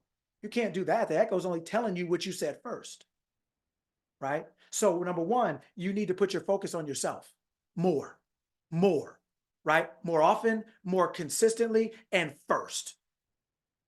What are you saying to yourself? What are you saying about yourself? What are you thinking, feeling to be true about you? That's what people are going to do. That's what people are reflecting back to you. Physically, mentally, emotionally, verbally. That's number 1. Number 2, it is when God said, let there be light, it was present tense. Now, when you're talking about goals and chunks and 3 and 4 month increments and things like that, while I understand, while that is how humans do things, that's not how gods do things. God says, I am this right now. That's why I am is present tense. It's right now. So when you say, okay, I want to have a degree in 3 years, let's say, I want to have a psychology degree in 3 years. You say, I now have a psychology degree. You're not telling that to the world, you're telling it to yourself. I now have my degree. Isn't it wonderful how wonderful my degree is? I got my psychology degree. Man, it was so easy. I blew through all these classes so fast, right? You are now assuming the consciousness of a person who has the degree. The consciousness of a person who has a degree is a different consciousness than the person who's trying to get one. They're different. The person who is wealthy when they walk into Louis Vuitton has a different experience than the person who would like to be wealthy. This person over here who is wealthy could probably buy a lot of stuff. The person who would like to be, it can maybe go in, but they're essentially window shopping. They're going to have a different experience because they don't have the same ability. So when you want to be something, that is a different thing than being something. And humans reward you for what you do, but humanity is a effect. It's not a cause. It's secondary. So humanity rewards you after you do something. God rewards you for who you are. For who you are. Consciousness rewards you for being the thing. Consciously, I am this thing. That's what affirmations are to do. That's what affirmations do. That's what journaling does. Imagining does. It is putting you into the state of mind of already being that. Not going to be that, not will be that, not hopefully I'll get that. That's how humans work. That's not how God works. That's not how consciousness works. Consciousness says, in order for me to express that, I must first be that. That's the only way I can express it, right? You can't give $5 if you're going to get it. And then if I asked you before you had it, you couldn't give it to me. So going to get $5 while it may sound good is not valuable to me if I need the $5 right now. And you're going to get it. I need it from somebody who already has it. So consciousness only expresses based on its belief of what it is now, not what it's going to be, what it is now. Because I am is only now. God is only now. There's no yesterday, today, and tomorrow. That's a human terms. That's not God terms. God lives forever. You live forever. Your consciousness lives forever because you're not your body, right? You're the awareness that makes that body alive, that makes that character you're playing, your name, alive, right? So you are whatever you want to be. Not 3 months later, once you get the idea, step into it now and start saying that's who you are now. That's what you have now. That's what you're doing now. And your consciousness will find the best way for that to be physically expressed. You don't have to worry about that. You can't control that anyway, because if you could, you would. If you could, you wouldn't pray, right? You wouldn't be asking, you would just do. So you're not controlling that part of the equation anyway. So assuming you are it now is not to your detriment, it's to your salvation. It's the only way you'll ever be is by first being. And being is in consciousness. Humanity says it's real when it's in your hand. But in order for this to be in your hand, somebody had to have the idea first. An idea always comes before the physical thing, just like God comes before humanity. It's like consciousness comes before outcome, right? So assume yourself to be whatever it is you want, right? And that you let your consciousness, that thing that you think could take 3 or 4 months, that's your own human mind based on how much money you have, how much time you have, your job. But that doesn't mean that it has to take that long. God has everything now. Creation's finished. God has everything now. So that means your willingness to assume that you are now what you want to be will move that in the perfect time. You can get something in a day that you thought could take you 3 or 4 months if you're willing to assume you are it now. But if you're not willing to assume you are it, then you're assuming you're not it. And if you're not it, if God says something's not going to happen, when we talk about authority, if you said it's not going to happen, how's it going to happen? If you're assuming you're not, then nope, there is no other thing to change that. There's no alternate power. So assume you are, be, do, have, whatever that is. And you'll see that come into your world perfectly.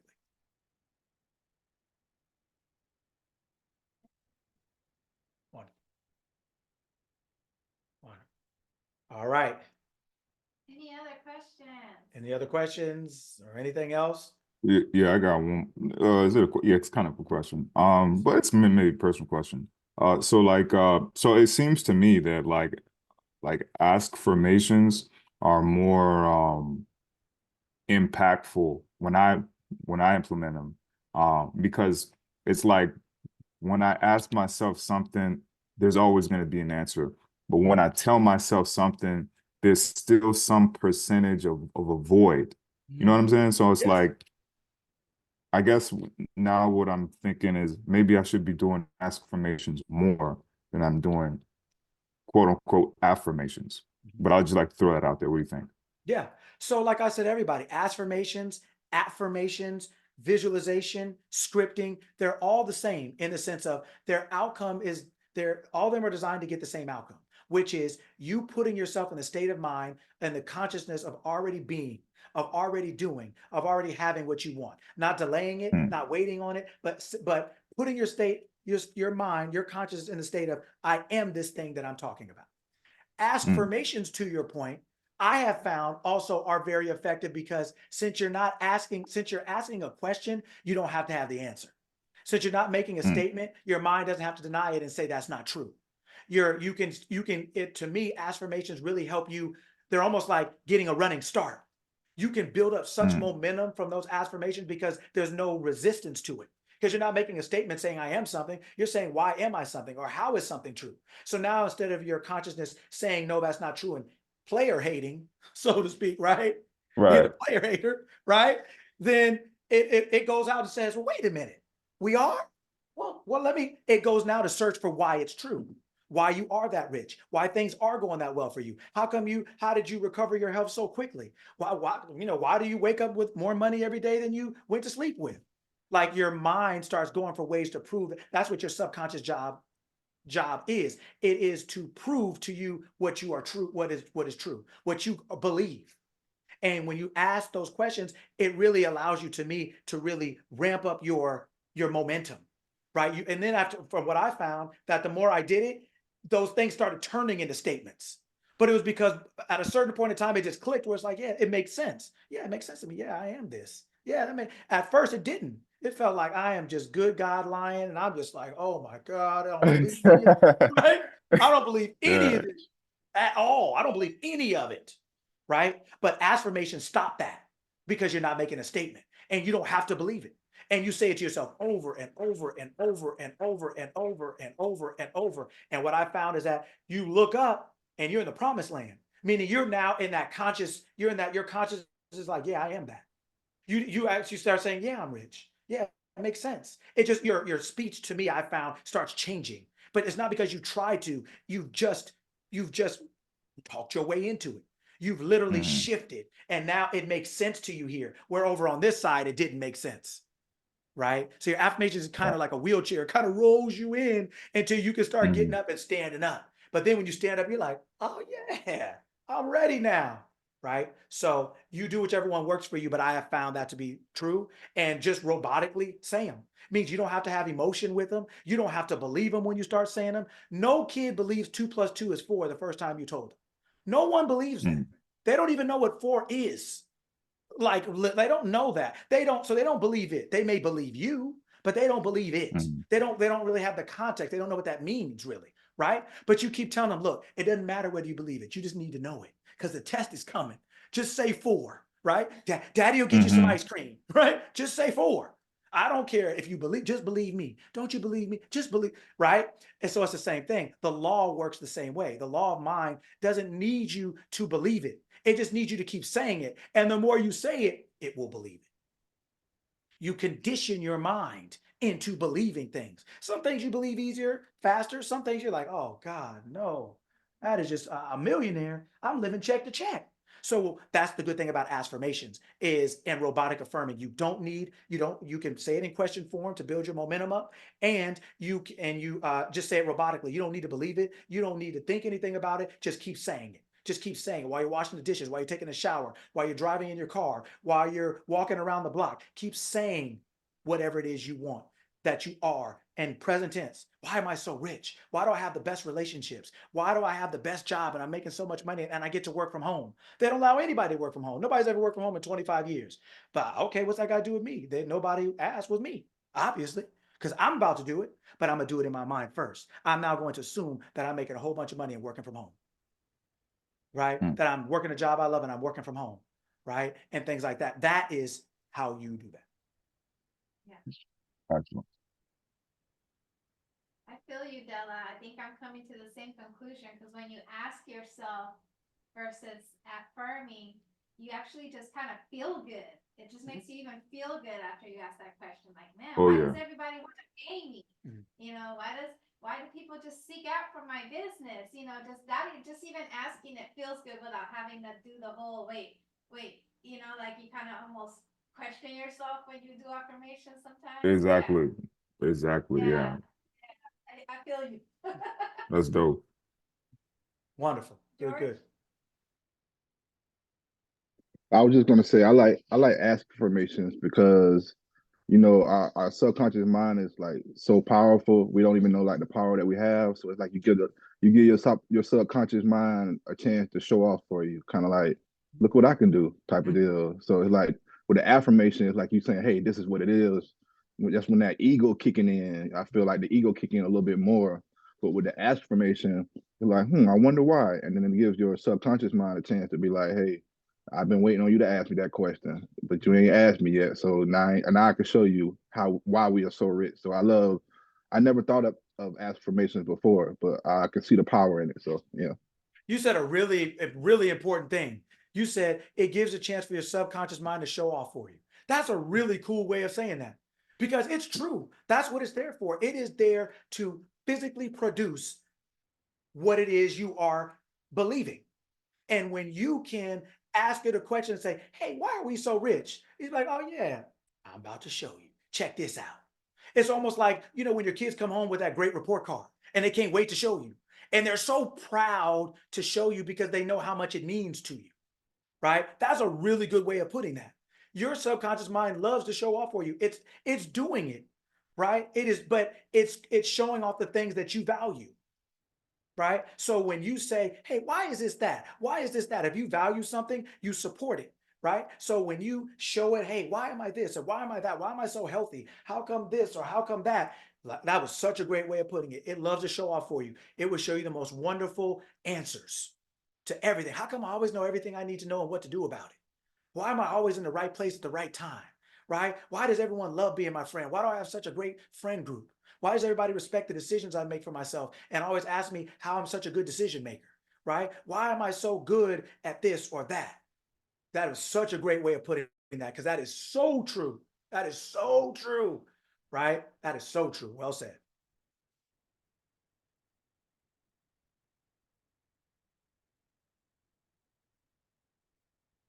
Amanda said in the chat, the science behind this is so amazing. Right. Because what does science mean?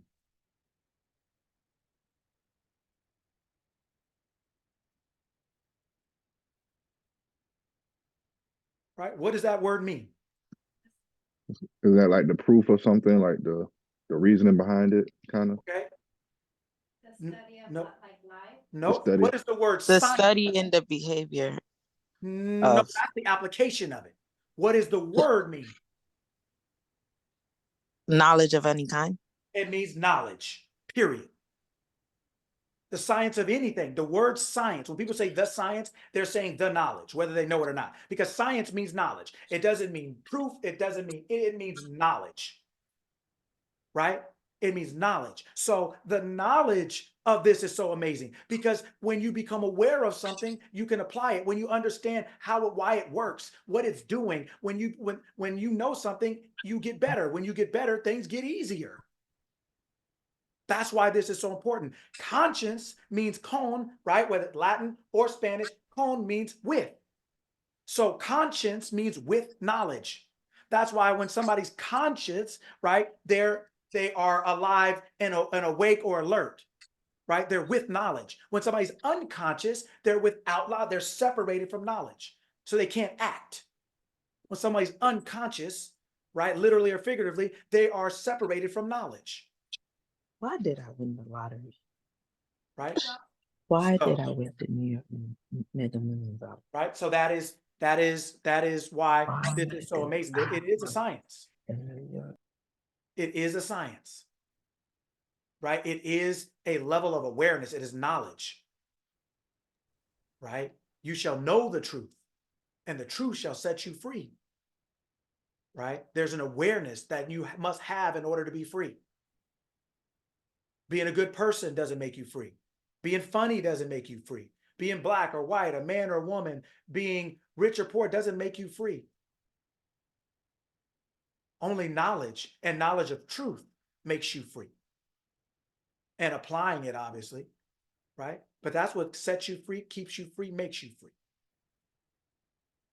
Right? And that's what you do, right? So you literally say it to yourself over and over, whatever it is you want. All right. Next question. Can I say something too? Because it's Yes. it's like a pet peeve of mine. I hear it a lot, and when I hear so many times, I have to say something. Yes. I hear people say the word try. Yes. The word try is like a cuss word in my house. Because I feel like it's either you're gonna do something or you're not gonna do it. Why even play with yourself and say, I'm gonna try something? Because you just like setting yourself up for an excuse. So you have a way out. So when I hear it a lot, because sometimes I'll be in different groups and I'll hear people saying I won't say nothing, but then I'll find my way to I'll find myself saying it. And I'll be like, oh goodness gracious. So I just kind of like tell people, not tell people, but I kind of like suggest that people change the way their words, because words do have power. They do give you intention. Words are ideas. They give you intent, and they announce your intentions. And when you say the word try, it's like you're just giving yourself a way out. Like my son looking at me right now like I'm cussing right now. So Right. Well, to your point, when somebody says, I'm going to try, what are they telling you? What are they really saying to you? they say they're gonna do their best or something, I guess. I Okay. don't know. All right. So try, you said, when somebody uses the word try, you're saying that means to you, that word to you means what? To me, off rip, I think it's an excuse. Okay, it's an excuse. All right. So Guarantee. so who gives excuses? People who need a way out, like Okay, people. If there's a collection of people, 8 billion of us, what do we call those people? Population. No. What do we call all of us on the planet? People. What do we call us collectively? Jeez. Human beings. Humans. Human. So who gives excuses? Humanity, Humans. not God. Humanities, not God. But so when somebody's telling you, I will try or I try, they're telling you that this I, they're associating with, they're human. They believe they're human. They're associating it with here. They're not associating it with I am. Mm. They're just telling you which one of those, which association they're making in that moment. Right? And so this is for all of us. Because we all have those moments where we feel like we're unsure, we're uncertain. Well, I'm gonna try, but that there's nothing wrong with that in the sense of it's a mistake. It's letting us know where we're going off. We have this goal or this task, and we're feeling like we're this when we're really that, but we're going over here, and so it's like, oh, okay. So we just need to remember, no, I don't have to try. Not because I don't try, I just do. No, yeah, but no. You're not saying, you're just saying, I don't have to try because I know who I really am. I know that when I'm saying I'm trying because I feel vulnerable, I feel afraid, I'm uncertain, I'm unsure, then I'm going to use the word try because I'm saying I'm identifying myself with my humanity, my limitation. I'm not sure, I don't know, I've never been there, I don't know. But if I identify myself, right, if I turn my focus to who I really am, if I remember who I am, right, then I don't use the word try because it doesn't apply to that, to I am. It doesn't apply to who I really am. It only applies to who I think I am, right? And so a lot of people don't really realize what they're saying. They don't realize they're identifying themselves with their limitations because they're identifying themselves. They're starting to believe now in that moment that they're human. But that's not, we make humanity. We make this body alive. We are not this body. We are this. Right? We are consciousness that makes the body alive. So when we're trying, it's just letting us know that we have devolved, right? We have went down a little bit, right? Thinking we're this when we're not, we're that, right? So that's the good part about it, is that it's not semantics, and we're not judging or criticizing, but we are making a clear and remembering a clear distinction between why you say you're trying versus those who do. Because God does. God only does. There's no one else to do. God is the only doer. Your consciousness is the only one that does. Humanity tries. God does. Consciousness does. It doesn't mess up. It doesn't fail. What does it say? I'm not a man that I should lie, nor a son of man that I should repent. Right? My word does not come back to me void, but accomplishes all my good pleasure and prospers unto the place whereunto I sent it. God's not trying. God's not sitting there saying, come on, 7 on black. Come on. Did it make it? Did I win? Right? This ain't Vegas. Only humans doing the Vegas, betting and gambling and hoping and wishing, right? At the racetrack, like, come on, right? That's not the way God just like, yeah, I won. That's it. It's over. Same thing, right? So it's just great to be able to make that clarity and that distinction, or that clear distinction, because it lets us know, not to judge or criticize or condemn, but it lets us know, not only to them, but more than anything for us, for you as the person, to say, when I say that, I realize I've slipped into this state of consciousness. I didn't mean to. It doesn't make me a bad person, but I realize what I'm saying here. I realize, okay, I'm off track. It's like driving a car and you hear the little do when you hit the bumps. It's not there to condemn you. It's just say, hey man, straighten back up. That's all it is. But being able to make this little thing, this little distinction, makes all the difference. Right? Because then you'll lock into your consciousness, I am, and I am said, I am omniscient, all knowing, omnipresent, everywhere, and omnipotent, all able, all capable. So then you don't have to try if you can do everything. You don't have to wonder because you know everything. You don't have to try to get there. You're everywhere. If you can keep it on the right level, keep your car off the bumps, you can have a smoother ride. So absolutely. Man, when I tell you, you just you just knocked it out the park. Because I don't judge nobody when they say it. I'm aware.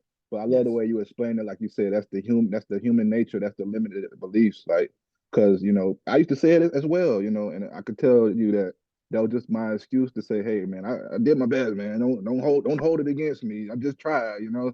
So, you know, but the way you said that, that's just the human in us, and that's just because no one's perfect. So I definitely don't judge anyone when it comes to that. It's just I'm aware of my words and the way I use my words, and that's why I'm working on my vocabulary so I can say things like test or attempt or just different things to instead of just saying try. Because like you just said, man, when I say you broke it down and I was over here taking notes, like I need to do a whole podcast on try. Yeah, yeah. Because to your point, people they don't really realize what they're saying. They don't really realize what their intentions are with that word. They don't realize they're expressing their belief in their limited ability. They don't really mean that. They don't, because everyone's using it. So everybody doesn't really realize what it is. They don't really realize what they're saying because everyone's saying it. They don't realize how far things have devolved, right? I've said a while ago, a long time ago, I said, it's a long way down from being being the creator of life to just making a living. It's a long way down from being the creator of life to just making a living. I mean, that's like being the captain of the ship, and 6 hours later, you're out there being pulled by the ship on a little life raft by yourself. It was like a couple hours ago, you had the whole ship, it was yours. Now you're on the back like castaway, just getting pulled out there and sunburned and wet and everything else. It's a long way down from being the maker of life to just making a living, right? So that word really is expressing a lack of understanding of who we really are. And when we violate a law, right, we pay for it. You stick a knife in the socket, you pay for it, right? You not pay attention in the water, like she always says, and that current pulls you out.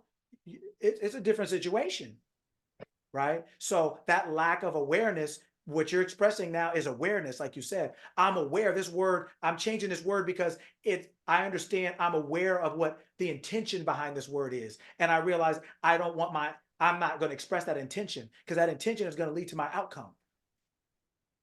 Right. And I don't want that. Right. That's that second pack of muffins. Right. That outcome is that second pack. Right. If I bought the first pack, if my intention is try when I bought the first pack, well, the second pack coming, the outcome of try. And we don't want that. Right. So absolutely. Really, really, really appreciate that breakdown because I too am a part of that community where try is a curse word. And your analysis, breakdown of the humanity part of it and the God level of it, that word devolve, it behooves us to motivate that trier to elevate themselves and their thinking. So I too appreciate that. And George, I would join you on that podcast as well. Hey, Lucky, that second pack coming, boy. I've been saying that all week too. Hey, man. Yes, that second pack, boy. I'm telling you, that second pack has stopped me from doing a lot of things. That second pack has stopped a lot of thoughts that I was going to ride with. And I'm like, hold on. Oh, yeah, boy.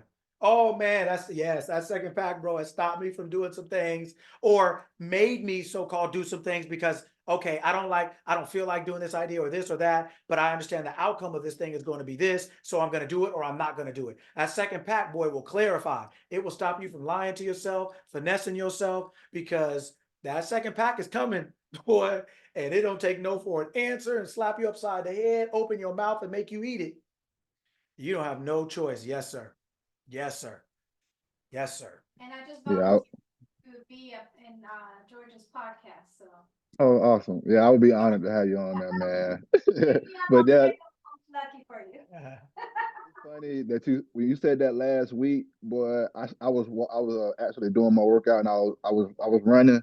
I stopped in my tracks and it just hit me like a ton of bricks. Like your actions have consequences, boy. So like you may not want that second pack, but that's what you signed up for with your actions, man. When I tell you, that's a whole word right there that would make a lot of people change their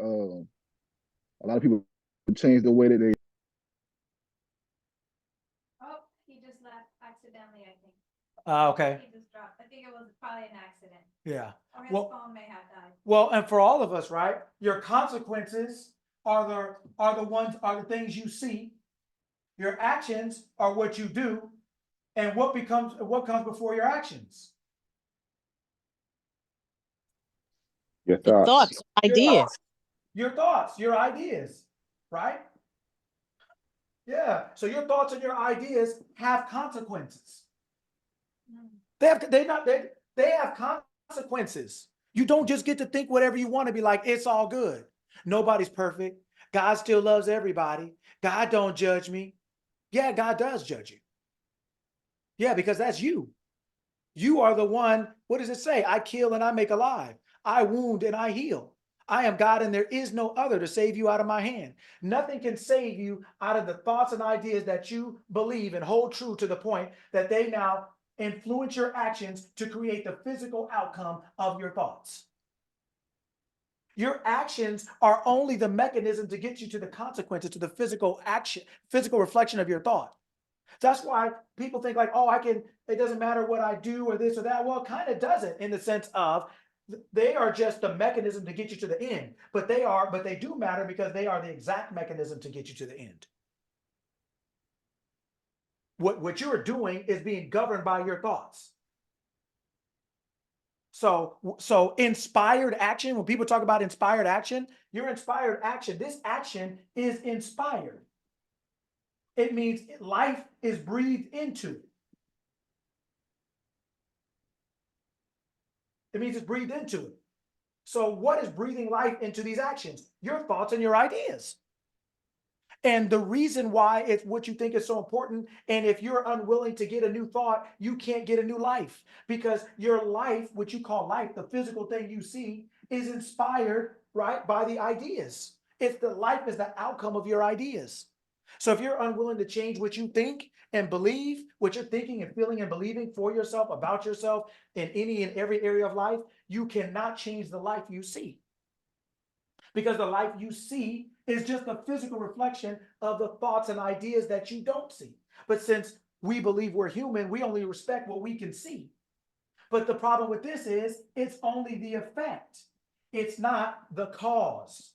So we can't change the effect without changing the cause, because the effect only exists because of the cause. And the cause is always first.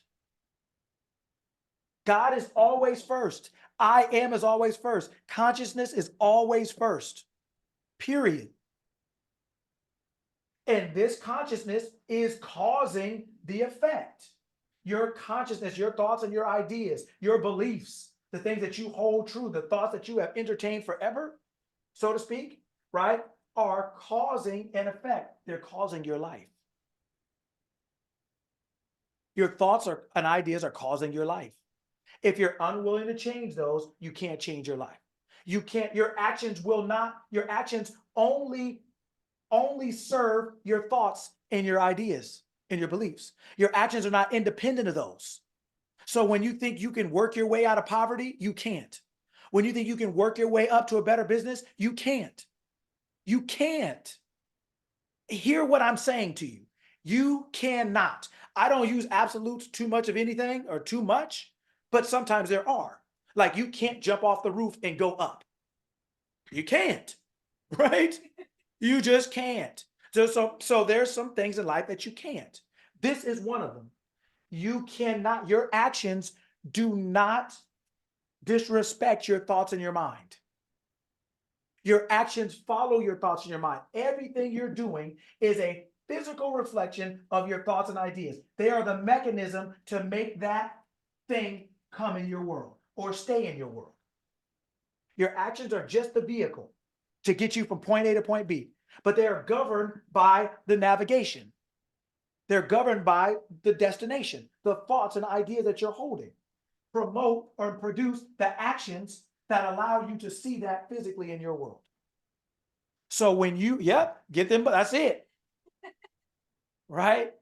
So when you think like, that's why everybody always talks about, that's why I say things a certain way. Everybody talks about action and radical action, and you got to take action, and you got to be active, and you got to do this, and you got to do that, and you got to do this. But nobody's talking about what makes you do what you do.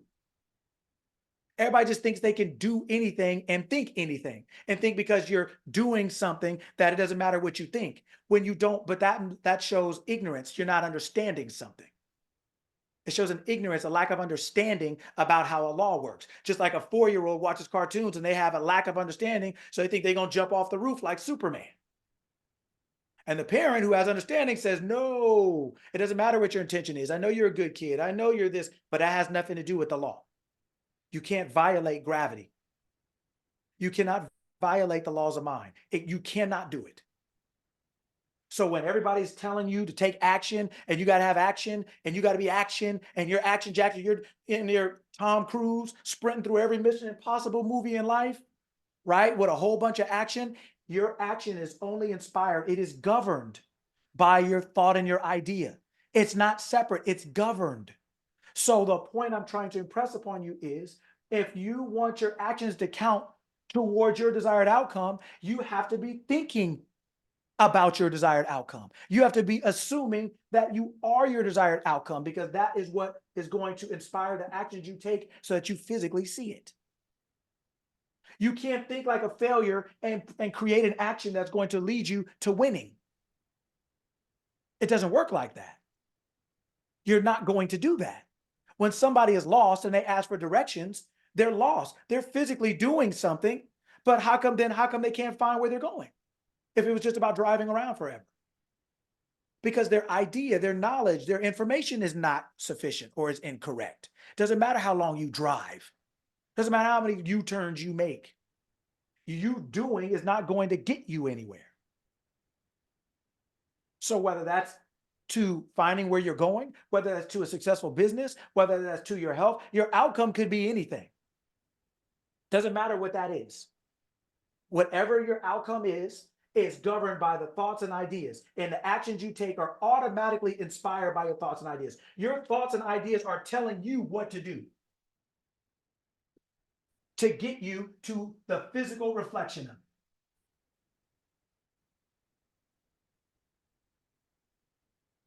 So you get to choose what your thoughts and ideas are. After that, it's off and running.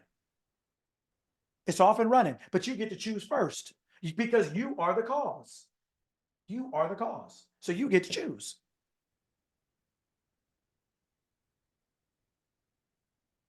All right. Next question.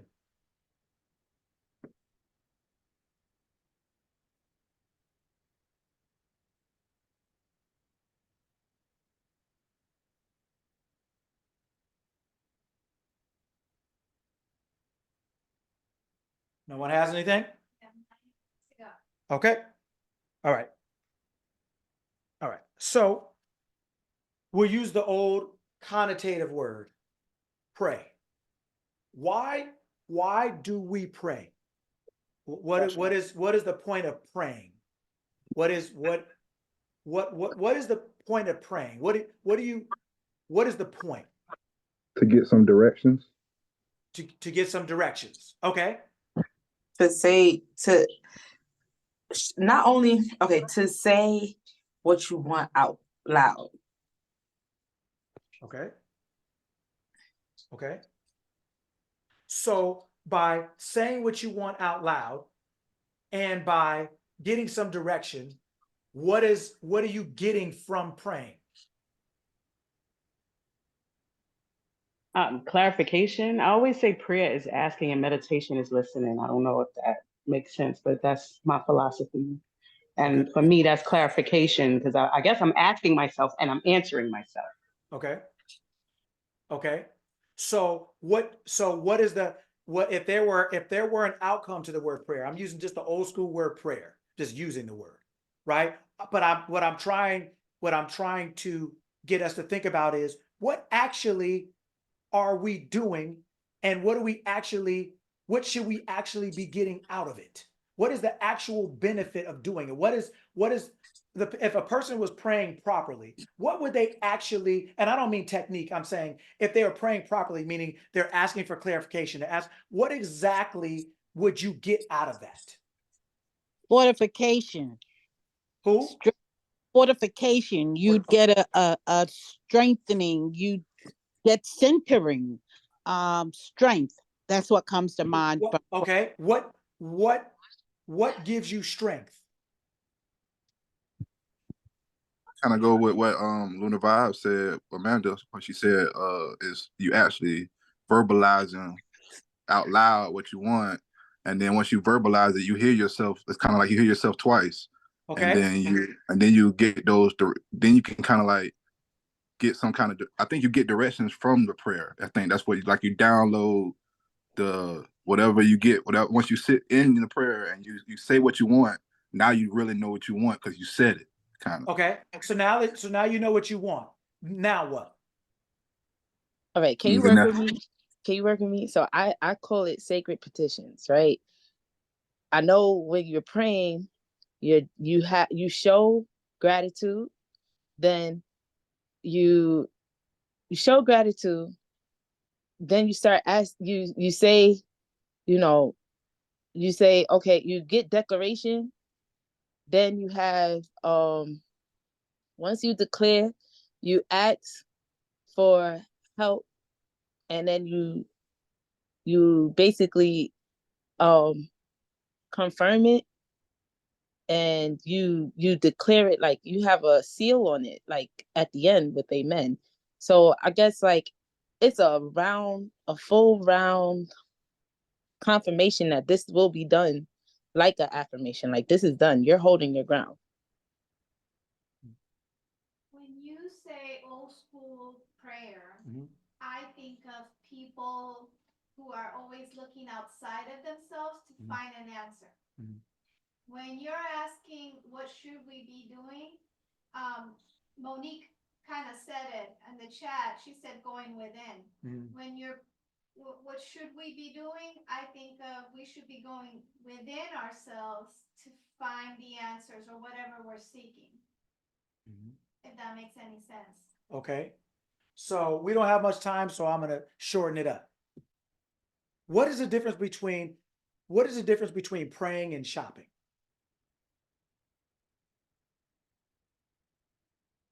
None. When you're shopping, you have a limited selection, whatever there is available. When you're praying, your selection is infinite. Okay. Oh. But the common denominator between those two is one word that you used. Selecting. Selecting. When you're praying, you're selecting. That's all you're doing. You are literally selecting. You are here and you want to go, meaning you want something different than what you are, where you are, or how you are. So your prayer is your selection. Remember when we talked last week and we said, okay, you go to the store and you grab that honey or that syrup off the shelf. You selected it and you held it, right? And you said, this is mine. When you pray, right, to use that word, right, no matter, I just use it because I knew it was something we all knew. But my point is, when you use that word, really what the people who use that word meant or understood was you're selecting. And the reason, to Kari's point and to Veronica's point, I think somebody else said the same thing, what you're doing is you're selecting. But to Kari's point, the reason that it is unlimited is to Veronica and some other people's point is because you're shopping internally. You're going within yourself and you're saying, this is what I am right now. This is what I'd like to be. So right now I am broke, or I am without honey, right? I'm without something I want. All this over here doesn't matter. There's no big or small. It's not dramatic or drastic. I am broke. That doesn't sound great. I don't have any honey. Cool. All right. So now I'm going to go internally within myself. I'm going to go shopping. And I'm now going to say, I am wealthy, right? Or you know what? I have honey, right? I went shopping. And when I go shopping, I take the thing off the shelf and I hold it. The point of praying is to move your consciousness from being aware of not having something or being something to the awareness of have, right? From no to yes, from not to yes, right? From not being or not having or not doing to having, being, and doing. It is a shift in consciousness. You're just making a choice to go from what you are, that's not what you want, to what you want. And your ability to choose within you is limitless. It's infiniteless. It's infinite. I'm sorry. Right? It's limitless. The point of, I'm using the word prayer, but the point of asking yourself for something is to go from where you are that doesn't have it to the version of yourself that does have it. It's just a shift of consciousness. That's what prayer is. It's a shift of consciousness to go from what you are now that is praying for something to the person who now has the thing that you prayed for, that you want, to now being that. That's what prayer is when people are using that word. You don't have to use it, but that is what it is if you're doing it correctly. I'm not talking about whether you're facing this way or standing up or this. I don't mean that. I'm saying if you're praying correctly, what that means is you are shifting your consciousness from without something to with something. That's all you're doing. You're shopping. You're saying, I now am this. I'm now taking this off the shelf for this to be a part of my experience. And you hold it in your hand like we talked about last week until you pay for it, until it becomes physically yours. You hold it. You don't change your mind. You don't take yourself out of it. You're not double-minded. You don't take it off the shelf and put it back. Take it off and put it back. You hold it in mind. I am this thing now. That's all prayer is. It's the assumption of being now. I now have it. Right? You're only talking to yourself. So you don't have to get into all the vain repetition and complicating it and all the other stuff. You're only talking to yourself. And what you're saying is, you know what, right now, I'd sure like to go to that conference. I'd sure like that. Huh? Is that really what yeah, I'd like to go to that conference. Right? Okay. I'd like to go. Okay, cool. I want some honey. I'm going to go out and go get it. Okay. I'd like to go to that conference. Okay, boom. I'm going to go out and go get it. I now am the person that's at this conference. I now am the person that's at this conference. Man, this conference is so great. Or man, it was so great. I had such a good time. Right? Whatever. I'm now the person who is that. I'm now operating in that. I have shifted my consciousness from not being that person or from the person who wants it to the person who is it or who has it or is doing it or has even done it. That's what prayer is. It's the shifting from the without to the with, from the not to the affirmative, to being. All right. Does that make sense? You're just changing states of mind. That's all you're doing. Just like you're going from no honey to honey in your hand. That's it. You're going from not being to being. That's it. Total. That's it. Okay. All right. All right. Anybody have anything else they want to say before I let you all enjoy your wonderful Saturday? Thank you for this mind altering, making us do a lot of thinking and think of the words, man. You got me over here like we on Family Feud, Jeopardy, thinking of what's another word, and it definitely helps. And I just wanted to tell you that we appreciate you and everything that you do. So yeah. Man, it's my honor and pleasure. Thank you for coming every week. Thank you, George. Thank you for every One thing I want to say is that thank you for the inspirational words for this morning. That's got me in the right headset for the day I had yesterday at school. But I just want to say I appreciate you. Thank you. After what you told me during the last meeting, everybody was like gassing me, telling me to keep my head up and all that. My brand is like my brand is still in the working, but it's going off. I just want to say thank you because you've gotten my mentality straight. You got me back into a more like more peaceful state of mind, dealing with the people I have to deal with every day. And so this call has gotten me into a more calm state of mind, a winner state of mind. And I just want to say I really do appreciate it because this has been like a big help in my journey to where I want to be in the next 10 to 5 years. So I just want to say thank y'all. Whoever else watching this, y'all, everybody just have a good day and a great rest of the weekend. Appreciate you. I always appreciate you being here and glad. I'm sure a lot of us wish we were your age when we got a lot of this information, so you'll be far ahead of us, man, and we'll all be able to look at you one day and be like, man, he's out there doing it. So keep on doing it, man. Keep on doing it. Hey, Gavin, real quick, I just realized you just reminded me. Last week, I gave you the wrong name. I had said Trademark Engine, but I just checked my emails. It was Trademark Factory that I'm dealing with. So if you're still looking for your patent and all that kind of stuff, you can check them out. But don't let that slow you down, like somebody told you last week as well. Don't let it slow you down. But it's Trademark Factory for your company. Yes, sir. I'm taking notes. I appreciate it. Appreciate All it a lot. good. There's a trademark engine too. All right, well, okay. Yeah, that's why I got confused. But I'm using the factory one, just so you know. There are two, but I think factory might be cheaper. Okay, okay. Well, Coach, I would like to say I'm so grateful for you. Tell your mama I said I'm grateful for her because she made you too. I'm gonna go up the line. I'm not giving her any credit. We go up the line. Not giving her any credit. Man.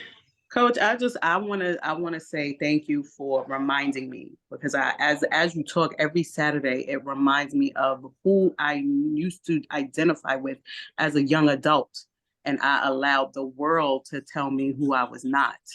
So this is the confirmation of the things that we all already know. But just thank you, man. Thank you. I am smoking hot and I'm ready to go up to 5D and grab all the things and bring them back. That's it. Thank you. My honor and pleasure. Thank you.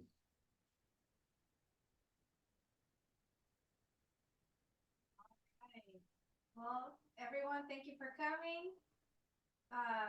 The replay will be out at themental.academy. That's the website. If you're not subscribed, you can subscribe to get the emails for our Saturday classes. And thank you for coming. Everybody have a great weekend. Thank you all so much. It's an honor and pleasure to have you all here. Thank you so much. And thank you again. Thank you all. Thank you all for coming. Have a great week. And we'll see you next weekend. I would say that second pack coming. That second pack coming. That's right. That's right. Make sure that pack is what you want. All right, guys. See you guys later. Peace. Bye. Peace.